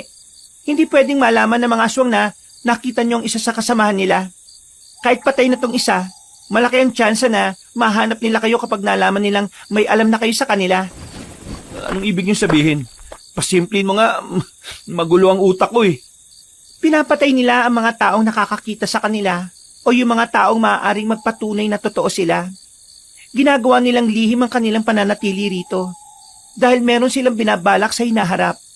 At magugulat na lang ang mga tao na bigla silang lalabas at ipinagsisigawan na sila ay totoo. So, go home now. You are not safe here. Umuwi na kayo. Paano kayo? Huwag niyo kaming intindihin. Ginagawa na namin to noon pa. Kami ang bantay ng kagubatan. Heto, tanggapin mo. Ito ang numero namin. Sa oras na may magpakita at may manggulong aswang sa inyo, tawagan niyo kaagad kami. Maraming salamat ulit sa inyo. Ako nga pala si Nathan. Ito naman ang utol ko, si Max. Si Ato, kaibigan namin. Elena ang pangalan ko. And this is Hawkins, my husband. Okay, take care, kiddo. We're not kiddo, we're adult. Yeah, right. Nagpaalam na rin kami sa kanila. Sumakay na rin kami kagad sa van. Si Max na ang pinagmaneho ko dahil nanginginig pa rin ang kamay ko sa takot. Nakauwi naman kami ng ligtas sa rest house. Nasa sala sila mama na halatang hinihintay na kami. Nako, mabuti naman at nakabalik kayo. Ano nangyari sa inyo? Bakit ang dudumi ng damit ninyo? Nagkatinginan kaming tatlo, Kabanong. Hindi namin sigurado kung tama bang malaman nila ang mga nangyari. Alam kasi namin na unang hindi maniniwala ay si Papa. Wala na sana akong balak na ipaalam sa kanila pero biglang dumating si Gabriel mula sa itaas. Nagmamadali itong lumapit sa amin. Kuya! Buti nakabalik po kayo. O Gab, kanina bago kami umalis may sinabi ka sa akin. Ano yun? Kwento mo nga sa amin. Nung kinukuhanan po kasi kita ng video, meron po ako nakitang pusa. Sinundan ko po yun. Gusto ko lang naman po kasing kunan din siya ng video Kaso, tumakbo po siya ng tumakbo. Sinundan ko po siya. Tapos, nawala siya bigla Babalik na po sana ako pero hindi ko na po alam kung paano ako makakabalik. Yung pala, malayo na po pala ako sa inyo. Tapos, nung naglalakad po ako, meron po ako nakitang mga taong nakaputi po. May saklo pong itim ang ulo nila. Nakaupo po sila At nakapabilog po. Tapos nung tinanggal na po nila yung takip, nakakatakot po. Nakakatakot po yung mga mukha nila. Gab, nakita ka ba nila? Opo, kuya. Nakita po nila ako. Pero hindi po nila ako hinabol nang tumakbo na po ako. My goodness, this is a big problem. Sandali. Ano ba nangyayari dito? Nakakita kami ng aswang sa kagubatan. At itong batang to, siya ang unang nakadiskubre nun. Sabi sa amin ng mga tumulong sa amin kanina, lahat daw ng taong nakakaalam ng existence ng mga aswang, nililigpit nila. So dahil nakita siya ng mga aswang sa gubat na nakita sila ni Gabriel, nasa panganib ang buhay nating lahat. Anong pinagsasasabi mo? Aswang? Ha? Ano yan? Pa, totoong aswang. Nakita naming tatlo kanina. At yun ang humabol sa amin pagkatapos namin makuha tong cellphone ko. Tigilan nyo nga ako sa katarantaduhan na yan. Tinatakot yung kapatid nyo Ay nyo palang maniwala, di pumunta kayo sa gubat para makita nyo ng harapan ng mga nilalang na yun. Kilala niyo si Max. Never naniwala yan sa mga ganung bagay. Hindi ba kayo naninibago na siya mismo ang nagsasabi ng mga ganyang bagay? Ato, totoo ba sinasabi nila? Opo, yes po, tita. Totoo po. Kitang-kita po namin Papa, totoo po talaga ang mga aswang. Hindi po sila nagawa ng kwento. Nakita ko rin po, Papa Sa katunayan po pa, nakuhanan ko pa nga sila ng video. Gamit yung cellphone ni Kuya Nathan. Agad na kinuha sa akin ni Papa ang hawak kong cellphone. Pagbukas pa lang niya, bumungad na agad ang video. Nanlalaki ang mga mata niya nang makita ang naroon. Nakunan nga ni Gabriel ang itsura ng mga aswang. Kahit na may kalayuan, kitang-kita ang mukha ng mga yon na hindi normal. Narinig din sa video na parang may umaangil sa paligid. Binalik agad sa akin ni Papa ang cellphone. Kinuha niya ang kanya at meron siyang tinawagan. Jaime, anong gagawin mo? Sino yung tinatawagan mo? Kinokonta ko yung connection ko sa barko para mabigyan tayo ng slot sa biyahe bukas. Yung slot natin sa Huwebes pa Hindi na natin hihintayin yon. kung talagang totoo nga yung mga aswang na yan, at kung talagang mapanganib ang mga yan, abay, kailangan na nating umalis dito. Lumabas si Papa at sandaling may kinausap, habang kami naman ay nasa sala lang. Nag-iisip kung ano ang pwede naming gawin. Kasalanan to ng batang to eh. Kung hindi ka lang sana naglikot-likot, wala sanang ganito eh. Max, wala tayong mapapala kung magsisisihan tayo. Ang mabuti pa, tulungan mo na lang ako kung anong pwedeng gawin natin sakaling matuntun tayo rito. Diyos ko, ang mga aswang na yan, totoo pala talaga ang mga yan. To be honest po, yung matandang namatay na pinuntahan namin, aswang din po ang pumaslang sa kanya. Ibig sabihin, totoo po talaga sila. Ano ka ba? Bakit ka ba nagdadabog, Jaime? Wala raw biyahe sa barko ngayon. Naka-close na rin daw yung ibang daan dahil sa paparating na bagyo. Buisit naman talaga, oh! Ibig sabihin, we need to stay here hanggang sa matuntun na tayo ng mga aswang? Shut your mouth! Kung wala kang may tutulong manahimik ka. Oh, ano ngayon? Natataranta ka. Isa ko na natin mga manok mo. Baka unahin sila ng mga aswang. Wala ka talagang modo! Jaime naman! Wala na akong nagawa. Gulong-gulo rin kasi ang utak ko kaya hindi ko na napigilan ng pagsapak ni Papa kay Max. Bumagsak si Max sa lakas ng suntok, pero bumangon naman kagad siya. Alam ko na ang mangyayari nun, pero parang wala akong lakas para pumagitna sa kanila. Parang napapagod na lang din ako. Sa ganyan ka magaling eh ano? Sa pagiging mapanakit na ama? Pero sa magiging mabuting ama, ayaw! Kahit na kailan talaga, wala ka magandang naidulot dito sa pamilyang ito. Sa halip na tumutulong ka kung paano tayo makakalis ng ligtas kanyang pa mga sinasabi mo. Eh kung mag-iisip man ako ng paraan, hindi ka kasama ron. Magsama kayong dalawa ng batang yan. Kami nila mama, kami ang aalis. Huwag mong idadamay si Gabriel dito. Anong wag? Siya ang dahilan kung bakit ako nagkakagalito eh. Walang kinalaman si Gabriel kung talagang ganyang kakitid ang utak mo. Kuya Max, sorry po kung galit kayo sa akin. Sorry po talaga. Hindi ko po gusto na mahirapan kayo dahil po sa akin. Manimig ka! Mula nang dumating ka sa bahay na ito, nawalan na ako ng tsansa na patunayan ang sarili ko sa mga magulang namin eh. Dapat sa'yo, ibalik ka kung saan ka man kinuha. Ano ka ba, Max? Sobra ka na! Anong sobra? Ayaw sobra! Nung bata ko, hindi ko naranasan lahat ng pinaparanas nyo sa batang yan. Hindi natin niya kadugo eh. Pero ako ang kadugo ninyo. Baliwala ako nun. Kaya kung gusto nyong maayos ang pamilya na to, ibalik niya sa loob. Tumigil ka na! Max, ano ba? Hindi ko na napigilan ang sarili ko, Kabanong. Nakaramdam ako na matinding galit nang makita kong nakalood na si Gabriel habang nagmamakaawa kay Max. Noong mga sandaling yon, parang nakalimutan naming lahat ang tungkol sa aswang.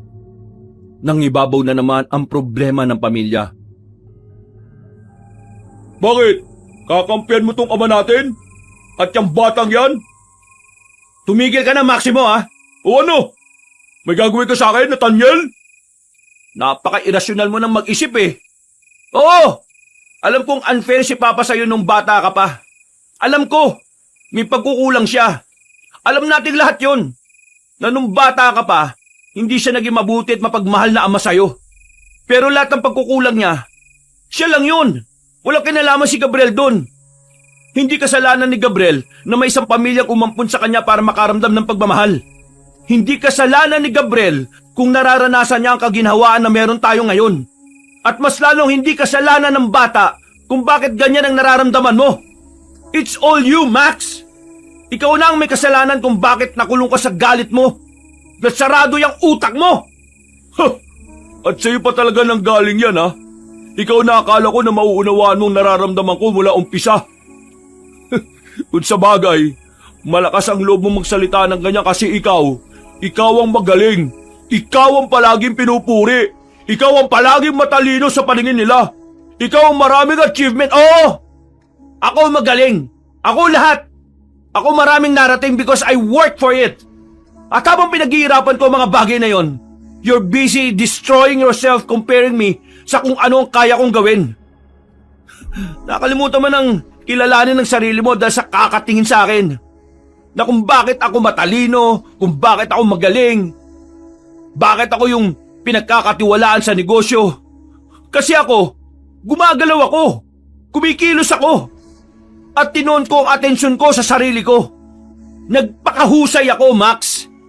Eh ikaw, puro ka iyak, puro ka kumpara.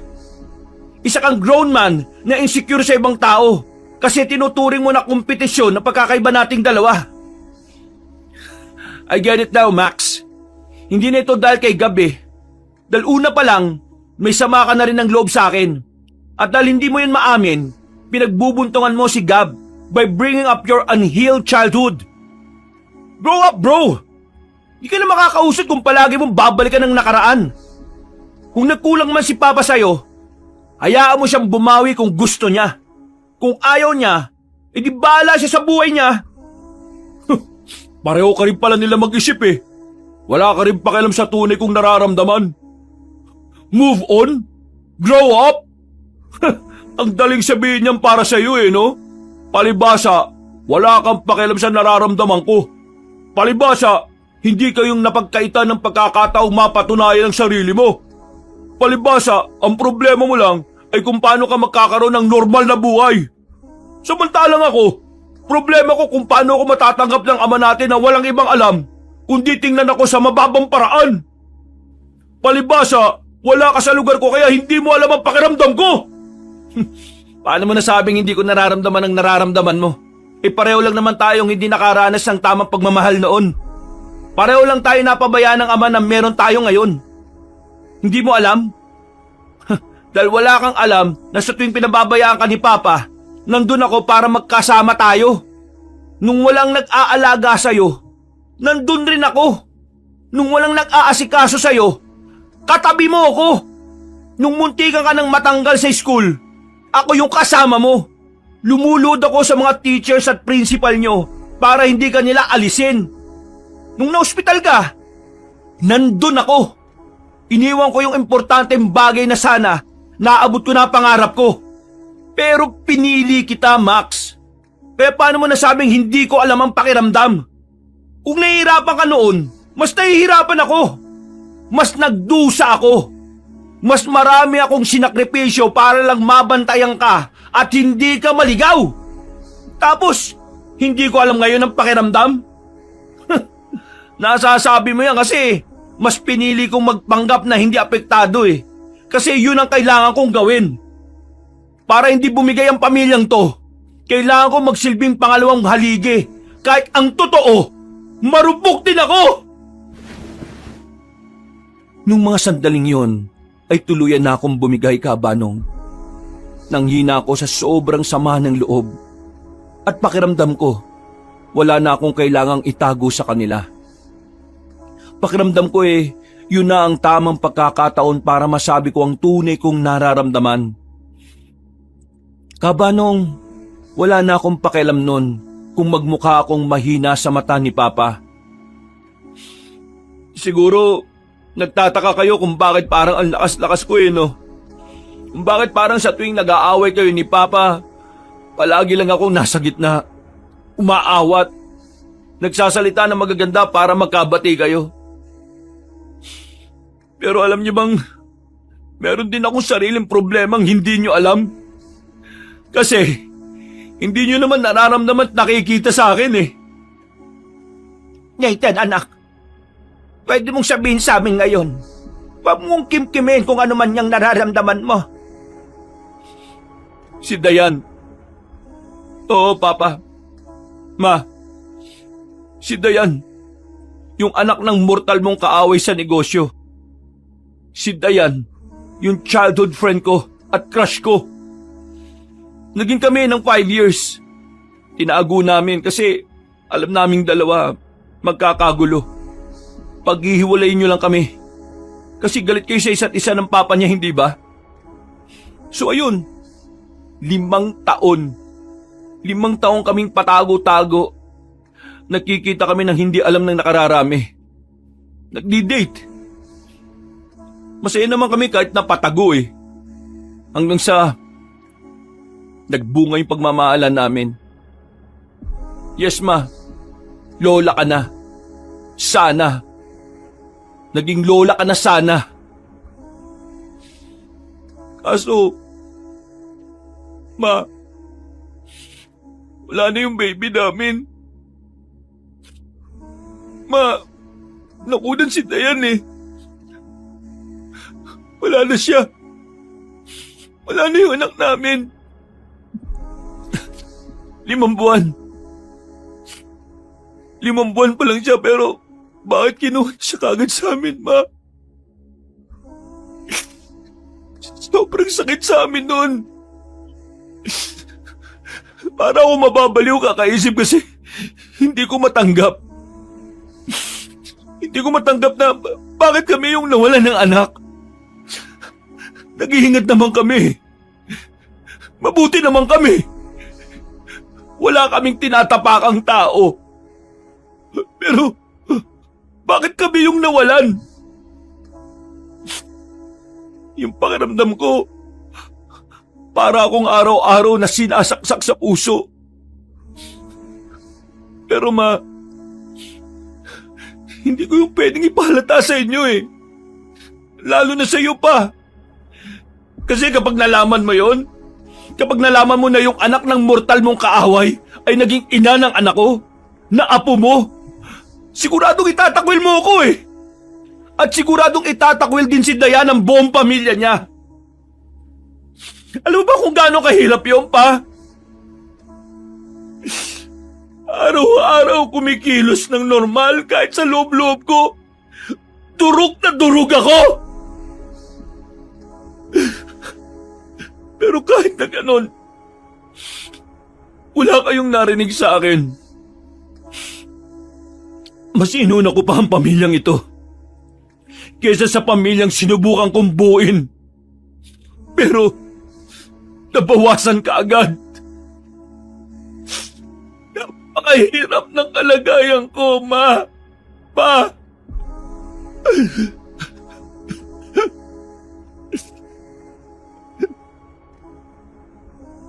Nanlumo sila sa mga sinabi ko, Kabanong. Lalong-lalo na si Mama na agad namang lumapit sa akin. Iyak din siya ng iyak. Si Max, napaupo na lang sa sofa. Humagulgol siya pero tahimik lang. Si Papa naman, lumapit din sa akin. Niyakap niya rin ako. Ganon din naman si Gabriel. Habang si Ato na hindi naman talaga sangkot sa problema ng pamilya namin, naiyak na lang din siya habang dinadamayan naman si Max. Para akong nabunutan ng tinik sa dibdib, Kabanong. Gumaan ang pakiramdam ko nang masabi ko ang lahat ng mga yon. Doon ko lang napagtanto na hindi naman pala kahinaan kung ipapakita mo na aaminin mong nanghihina ka. Ang pag-amin sa kahinaan ay isa rin palang uri ng katapangan. Katapangan sa pagpapahayag kung ano ang tunay mong nararamdaman. Maya-maya, may narinig kaming magkakasunod na putok ng baril. Naalarma kami nang marinig namin yon mula sa labas. Naudlot ang dramahan at sa isang iglap lang, muling nanumbalik ang takot at pangamba. Dahil nang sumilip kami sa labas, nakita namin doon na nilalapanan ng isang aswang ang isa sa mga security guard namin. Habang ang isa naman ay gumagapang palapit sana sa pintuan. Pero laking gulat na lang namin nang biglang may sumulpot na aswang at hinila siya palayo.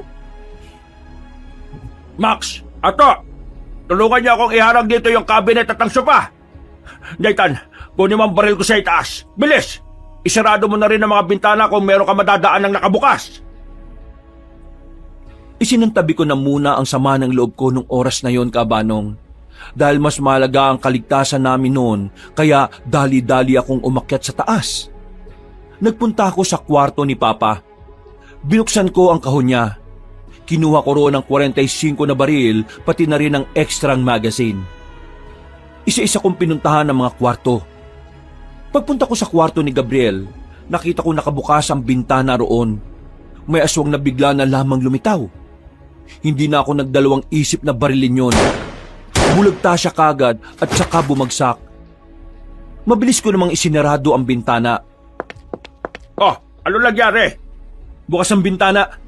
Pinaputukan ko yung isang aswang. Munti ka na makapasok. Listen, our security is now down. Wala na tayong aasahan. Tayo na lang ang poprotekta sa sarili natin. Max, naisara na ba mga pwedeng pasukan ng mga aswang? Uy, bro! Alam kong galit ka sa akin pero hindi ito ang tamang panahon para sa mga issue natin. Pag-usapan natin yung pagkatapos nito. Sa ngayon, I need you all to focus. Now Max, naisara mo ba yung inuutos ko sa'yo? Oo, naisara ko. Honey, anong gagawin natin ngayon? Makakalis ba tayo dito sa bahay na ito? Parang ang daming aswang sa labas. Diyos ko po. Calm down, honey. Calm down. Kaming bahala rito. Bantayan mo lang si Gab. Pa, ang dami na nila sa labas. Hindi ko mabilang. Pero hindi pa sila nagtatangka makapasok dito. We need to hide now. No. Ikaw, sasama ka sa amin dito. Tayong magiging frontliner. Ang mama mo at si Gab, sila ang magtatago. Honey, pumasok kayo sa kusina. Bilis na! Agad na sinunod ni Mama ang sinabi ni Papa. Si Max naman, halatang natatakot. Parang nawawala na siya sa wisyo. Aligaga ang mata niya. Pabalik-balik siya ng lakad. Max! Max! Oy Max, ano ba? Max, focus! Paano kung makapasok sila rito? Paano kung mamatay tayo lahat dito? Paano kung... Max, ano ba? Sinampal ko ng malakas si Max para magising siya sa katotohanan. Nagulat din sila Papa sa ginawa ko. Pero dahil doon, bumalik sa katinuan ng utol ko. Makakalis tayo dito, okay? Kuya Nathan, yung mag-asawang tumulong sa atin, kontakin pala natin. Ay, oo nga. Hindi na ako nagsayang ng oras. Tinawagan ko kagad ng mag-asawa at agad naman silang sumagot. Sinabi ko sa kanila ang address ng rest house. At sinabi naman nilang darating sila kahit na anong mangyari. Kailangan lang daw namin maghintay. Makalipas ang ilang sandali, nanatili pa rin naman kaming ligtas sa loob ng rest house. Matibay ang bahay na kinalalagyan namin, kaya hindi magawang makapasok ng mga aswang. Mabuti na lang din na ang mga bintana ay may mga railings din na nakaharang. Ang pintuan naman, hindi nila maitulak dahil na sa dami ng tinambak namin na pambara. Wala pa rin ba yung dalawa? Mag-isang oras na tayo naghihintay ah. Baka mamaya, kayanin na nilang buksan yung pintuan. Kalma, darating sila. Malayong pinanggalingan nila kaya medyo matagal. Ang mahalaga ngayon, makaalis tayo dito. Kapag nakalis tayo rito, idaos natin ang pagiging cum laude mo, anak. Paano mo nalaman ng bagay na yan? Pre, pasensya na ah. Nakwento ko kasi sa kuya mo nung lasing ka eh. Pero wala naman akong sinabi kay Papa. Alam ko ang bagay na yon kasi naroon ako. Ha? Nandun ka pa? Inaamin ko na nakalimutan ko ang graduation mo sa dami na inaalala ko sa opisina at sa mga problema na nagpatong-patong. Nawala talaga sa isip ko. Pero bandang tanghali naalala ko. Umalis kaagad ako sa opisina kahit na nagsisimula pa lang ang conference with investors. Bumiyahe kaagad ako. Ang kaso, traffic. Nakarating naman ako pero late na. Nakita ko lang si Ato. Siya ang nagsabit ng medal sa'yo. Kung nakita mo pala ako, bakit hindi ka lumapit? Bakit hindi ka man lang nagpakita? Kasi naisip ko, mas maiging hindi mo alam na naroon ako. Kasi pakiramdam ko, wala akong karapatan na purihin ng mga naroroon bilang mabuting magulang, kaya ka nagkaroon ng achievement. Pakiramdam ko, wala akong karapatan na maging ama mo nung oras na yon kasi wala akong naiambag sa mga pagsisikap mo. Pero ikaw ang kailangan ko ron eh. Hindi si Ato. Mukha lang tatay yan pero hindi ko yan tatay. Ikaw yun. Ay, grabe ka naman sa akin bro. Nawalan ako ng lakas ng loob, anak. Nahiya ako sa sarili ko. Patawad pero, Max, hindi mo alam noon pa man nakasubaybay ako sa iyo. Palagi kong tinitingnan ang mga report cards mo. Nakikita ko nagsisikap ka. Hindi mo lang alam. Masaya ako. Proud ako. Proud ako sa nagawa mo. Pero patawarin mo ko. Patawarin niyo ako kasi hindi ko maipaliwanag ang sarili ko. Hindi ko ma-express ang sarili ko. Oo, alam ko nagkulang ako noon. Wala akong kwentang ama noon. Pero sinusubukan kong magbago, anak. Kaya pinipilit kong yumaman kasi ayaw kong danasin yung dinanas ko nung bata pa ako. Pero ang mali ko lang, masyado na akong naging bulag sa pagpapayaman. Nakalimutan ko na meron akong mga anak na dapat bantayan. Si Gab.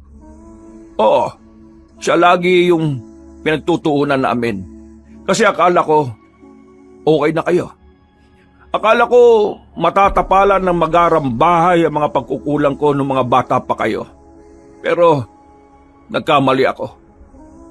Inaamin kong nagkamali ako. Kaya mga anak, hindi ako masamang tao. Alam kong may kakulangan ako. Pero hindi ako masamang tao. Mahal ko kayo.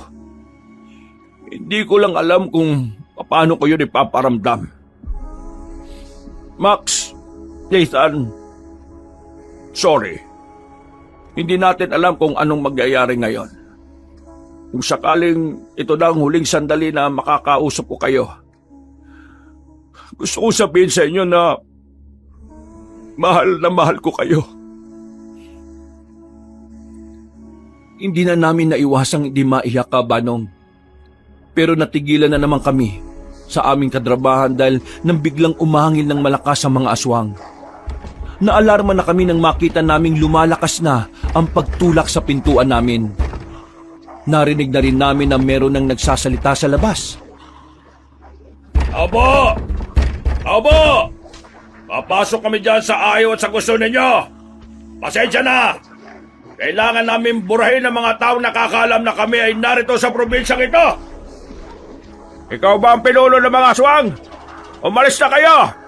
Papatay ko kayo kung hindi kayo aalis! Wala kami kasalanan sa inyo, ah! Yung bata, siya ang dahilan kung bakit kailangan niyong mawala! Hindi kami natatakot sa inyo! Patay kung patay tayo! Ha! Sige! Ganyan! Yan ang gusto ko sa mga tao! Palaban! Palakas ng palakas sa mga kalabog sa pintuan namin, Kabanong. Sabay-sabay na nilang binabangga yun. Umuuga na rin ang cabinet na nakaharang. Nang makita naming umuusog ang lamesa, kumuha na kami ng mga pamalo. Kahit kasi itulak din namin ang lamesa, nagagawa pa rin nilang puwersahin. Ali, isarado niyo ang pintuan dyan sa kusina. Kahit anong mangyari, wag na wag kayong lalabas dyan. Diyos ko, baka naman mapahamak kayo. Wag mo kaming intindihin. Intindihin mo si Gab at ang sarili mo. Hindi nagtagal, tuluyan ang nawasak ng mga aswang ang matibay na pintuan ng rest house. Tumumba ang kabinet. Binalibag nila ang lamesa. Pumasok sila sa sala at hinarap nila kami. Namumula ang kanilang mga mata at mahahaba ang kanilang mga kuko. At ang iba pa sa kanila ay nakalitaw ang mahabang dila. Sige, lumapit kayo. Mamamatay kayo. Babarilin na sana ni Papa ang mga yon, pero laking gulat namin nang mabilis na nakalapit ang matandang aswang. Naagaw niya ang baril at binato sa gilid. Agad naman naming hinila si Papa palayo sa kanya. Pasensya na lang tayo. Sumenyas na ang matandang aswang. Nang aatake na sa amin ang mga aswang na yon, nakarinig naman kami ng malalakas na putok ng baril sa labas. Narinig na lang din namin na parang naghihiyawan na sa sakit ang mga nilalang na naroroon. Habang nakatingin pa sila sa labas, nagkaroon na kami ng pagkakataon. Pinambalos ko yung matandang nasa harapan namin. Tinamaan siya sa muka. Gaganti sana siya, pero nakapasok na ang mga armadong tao. Napadapa na lang kami nila Papa. Nakita namin si Mr. Hawkins at si Elenda. Nabuhayan na kami ng loob. Pero pinalaga ng mga aswang ang mag-asawa. Dahil doon, nagawa rin nilang makalabas. Kasama namin ang mga tao namin. Huwag kayong mag-alala. Tutugisin namin sila. Come on, follow me. Sinong mga yan? Sila yung tumulong sa amin nung hinahabol kami ng mga aswang sa gubat. Kailangan nyo nang makaalis ngayon na. Matapos namin kinuha si Mama at Gabriel sa kusina, lumabas kaagad kami ng rest house. Hindi na namin nagamit ang van dahil nakalimutan na namin ang susi sa loob.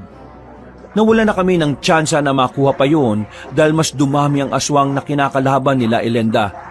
Kaya naman, naglalakad na lang kami sa gilid ng kalsada. Ang tanging dala lang namin noon ay mga pamalo. Pero kahit papaano, kampante kami dahil kasama namin si Mr. Hawkins. Faster, please. Don't worry, I'm here. Nang makalayo-layo na kami, tumigil kami sa harapan ng bakanting lote. Nagtago kami sa likuran ng magkakapatong na hollow blocks. Hingal na hingal si Papa. Nakahawak na sa binti niya. Hindi kasi siya sanay sa mahabang takbuhan. Habang si Mama naman, malalalim na paghinga rin ang ginagawa. If we stay here, they'll find us. So, let's go. Mauna na kayo. Isama niyo si Gab. Hindi pwede. Magkakasama tayong aalis dito. Sobrang sakit na ng pako eh. Magiging pabigat lang ako sa pagtakas natin. Hindi, sasama ka. Hindi ka pwedeng maiwan. Bubuhati na kita! Hindi na nagdalawang isip pa si Max. Pinasanan niya agad si Papa sa likod niya. Pero hindi pa man kami nakakalayo, biglang may mga aswang na naman sa paligid. Kinikilabutan kami sa mga angil na pinaririnig nila. Iyak nang iyak si Gabriel, pero ako, kahit natatakot, kinailangan kong tatagan. Bagay na kinasanayan ko na lang dahil sa mga problema ko sa buhay. Mr. Hawkins, can I borrow that? This attack. Are you sure you can fight them with me?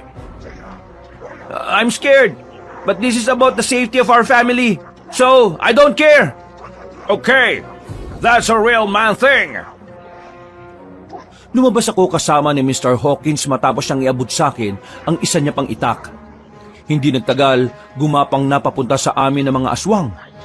Magaling ang ginawang pag-counter-attack ni Mr. Hawkins, pero nabahala ako nang makitang tinamaan na siya ng kalmot sa balikat. Nakangiti lang siya sa akin na parabang wala lang sa kanya ang nangyari. Hindi man lang siya bumagal o napatigil. Hey, move! Don't worry about me. Just think about your family, boy. Parang nagising ako sa sinabi niya. Lumapit ako sa kanya at dalawa kaming nakipagsabayan. Wala akong alam sa pakikipaglaban sa mga nilalang na yon, Kabanong. Pero tinapangan ko na lang sa paggagupit ng itak na hawak ko. Nang meron na akong tamaan, parang nadagdaga ng moral ko. Kaya ilang minuto lang, nakabulagta na ang mga yon. Mabilis naming nilisan ang area na yon. Malayo-layo pa ang tatakbuhin namin dahil sa bungad pa talaga makakakita ng mga dumadaan na sasakyan. Ilang sandali pa, may nakamotor na huminto sa harapan namin. Kasamaan pala ni Mr. Hawkins yon, na sana ay pupunta sa rest house para tulungan si Elenda. 2 persons only? 2 tao lang, honey. Sumakay na kayo. Isama mo na si Gabriel. E paano kayo? Magiging okay din ang lahat. Makakabalik kami ng buhay, okay? Sa ngayon please, unahin niyo ang kaligtasan ninyo. Ma, kami nang bahala dito. Pangako walang mangyayari masama sa amin. Ma, kaya namin to. Gab, sorry sa mga nasabi ko sa iyo ha. Kapag natapos ang lahat ng to, pangako babawi ako. Sasama kita sa gusto mong puntahan. Sa ngayon, ito na muna. Hawakan mo tong relo ko. Sa'yo na yan, peace offering ko. Kuya Max, huwag ka po mapahamak ha. Huwag po kayo lahat mapapahamak. Mangiyak-iyak si Gabriel at hindi rin naman nagtagal, umandar na rin sila palayo. Kami na lang ang naiwan. Si Papa, medyo nawala na rin ang sakit ng paa niya. Pero hindi pa rin kami naging kampante. Lalo pat sinabi ni Mr. Hawkins na marami pang mga aswang ang hindi pa nila nakakalaban. Palis na sana kami nang biglang may dumating na naman na bagong grupo ng mga aswang. At sa pagkakataong yon, mas marami na sila. Nararamdaman ko ng alanganin ng sitwasyon namin. Kaya naisip kong palakasin ang loob ng mga kasama ko. Aswang lang ang mga yan! Walang mas malakas sa pamilyang nagkakaisa! Maya-maya pa, agad na ring lumusob sa amin ng mga aswang. Pinangunahan niyo ni Mr. Hawkins. Siya ang nasa unahan at nasa likuran naman niya ako. Sila papa naman, mano-mano silang nakikipagbasagan ng muka sa mga aswang. Sa unang 5 minuto, nagagawa pa namin silang sabayan. Pero kalaunan, nakaramdam na rin kami ng pagod. Doon ko napansin ang taktika ng mga aswang. Kaya pala, hindi sila masyadong nalapit, hinihintay lang pala nila kaming mapagod. Sandaling natigil ang labanan nang biglang dumating ang pinuno ng mga aswang. Ang matanda. Nakangiti pa siyang lumapit. Para bang hindi man lang nasisindak sa laki ng katawan ni Mr. Hawkins. Akala nyo siguro, papatusin ko ang mga lintik na manunugi sa rest house? Hindi! Wala naman doon ang target ko eh. Nandito! Hindi ako tanga! So, you're digging your own grave, old man. Pag mo ko ma-English-English dyan, baka ikaw una kong lapain. You can fight alone, coward. Stop acting like a king of underworld because you don't have any balls to fight me one-on-one. Coward? Anong sinasabi mo? I'm not coward. I'm just bring the friends. Friends aswang. Because friends don't live alone.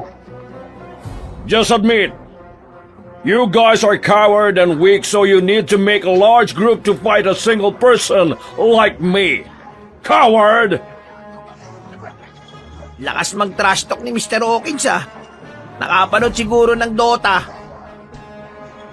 Not coward! We are very brave person, aswang. We fight you together because if together, meaning we love each other and we love each other, we fight the buwisit. Bahala ka na nga sa buhay mo! Run now! Come on, run! Agad na nagbago ang itsura ng matandang yon. Nang umatake na ito kay Mr. Hawkins, kami naman sinunod na lang din namin ang sinabi niya. Dahil kung hindi, dudumugin na rin kami ng mga aswang. Tumakbo kami ng mabilis. Bit-bit ni Max si Papa nang biglang sumakit na naman ang paa. Hindi na namin mabilang kung ilang aswang na ang humahabol sa amin ng mga oras na yon, kabanong. Basta ang nasa isip lang namin, kailangan naming matakasan ng mga yon. Nang makahanap kami ng mapagtataguan, tumigil na muna kami roon.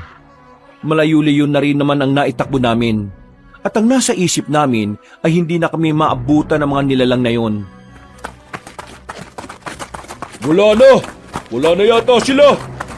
Hindi tayo pwede makampante. Malalakas ang pangamoy ng mga lintik na yon. Ayos lang kayo? Wala bang nasaktan sa inyo? Ikaw ang may tama, Daytan.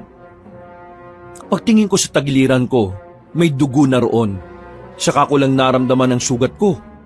Nakakalbot pala ako ng isang aswang na muntikan na akong mahila papunta sa dilim. Ayos lang ako. Wala to. Hindi naman malalim eh.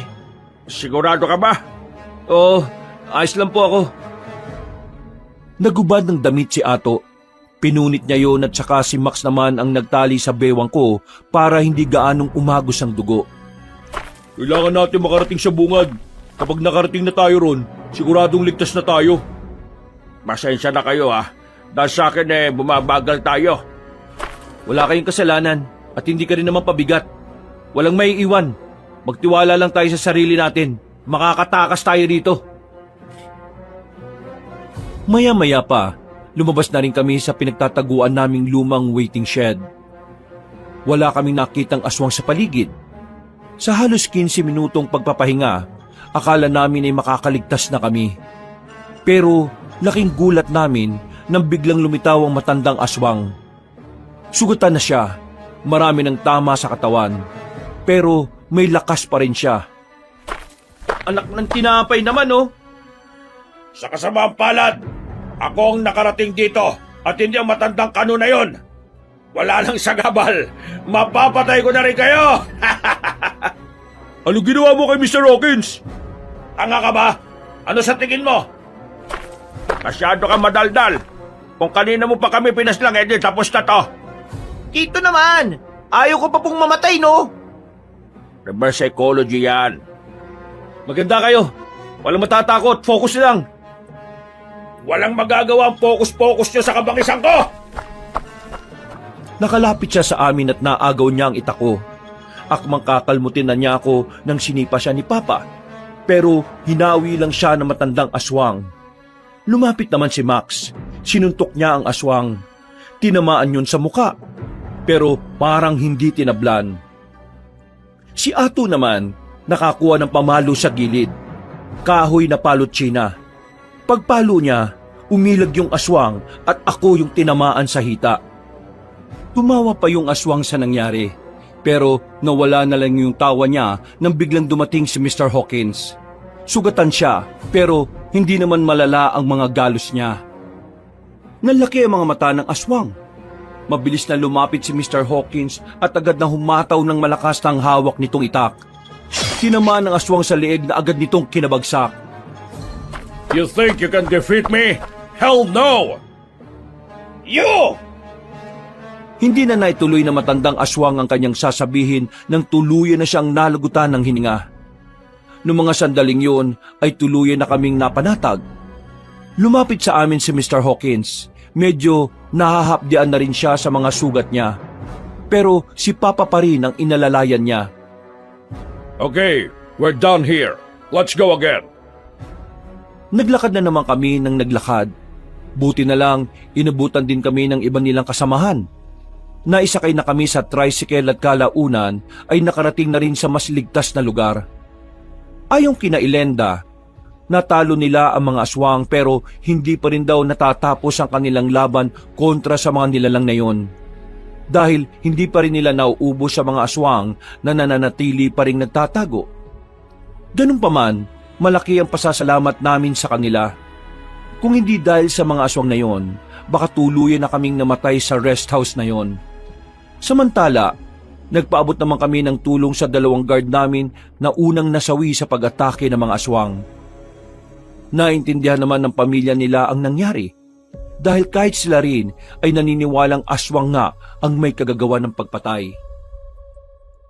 Sana sa mga nangyari, may natutunan tayo. Maganda ang probinsya namin pero sa mga sandaling ito, hindi namin masisiguro ang kaligtasan ng lahat habang nandito pa mga aswang. Pasensya na kayo ha. Wala yon. Naintindihan namin. Nagpapasalamat kami sa inyo dahil sa ginawa ninyo para sa pamilya namin. Makakabawi rin kami sa inyo sa susunod na pagkikita. Hindi na kailangan.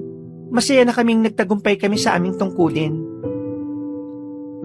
Elena, Mr. Hawkins, tawagan niyo ang number na binigay ko sa oras na may kailangan kayo na kahit na ano Willing kaming tumulong. Pasasalamat na rin sa pagliligtas niyo sa amin.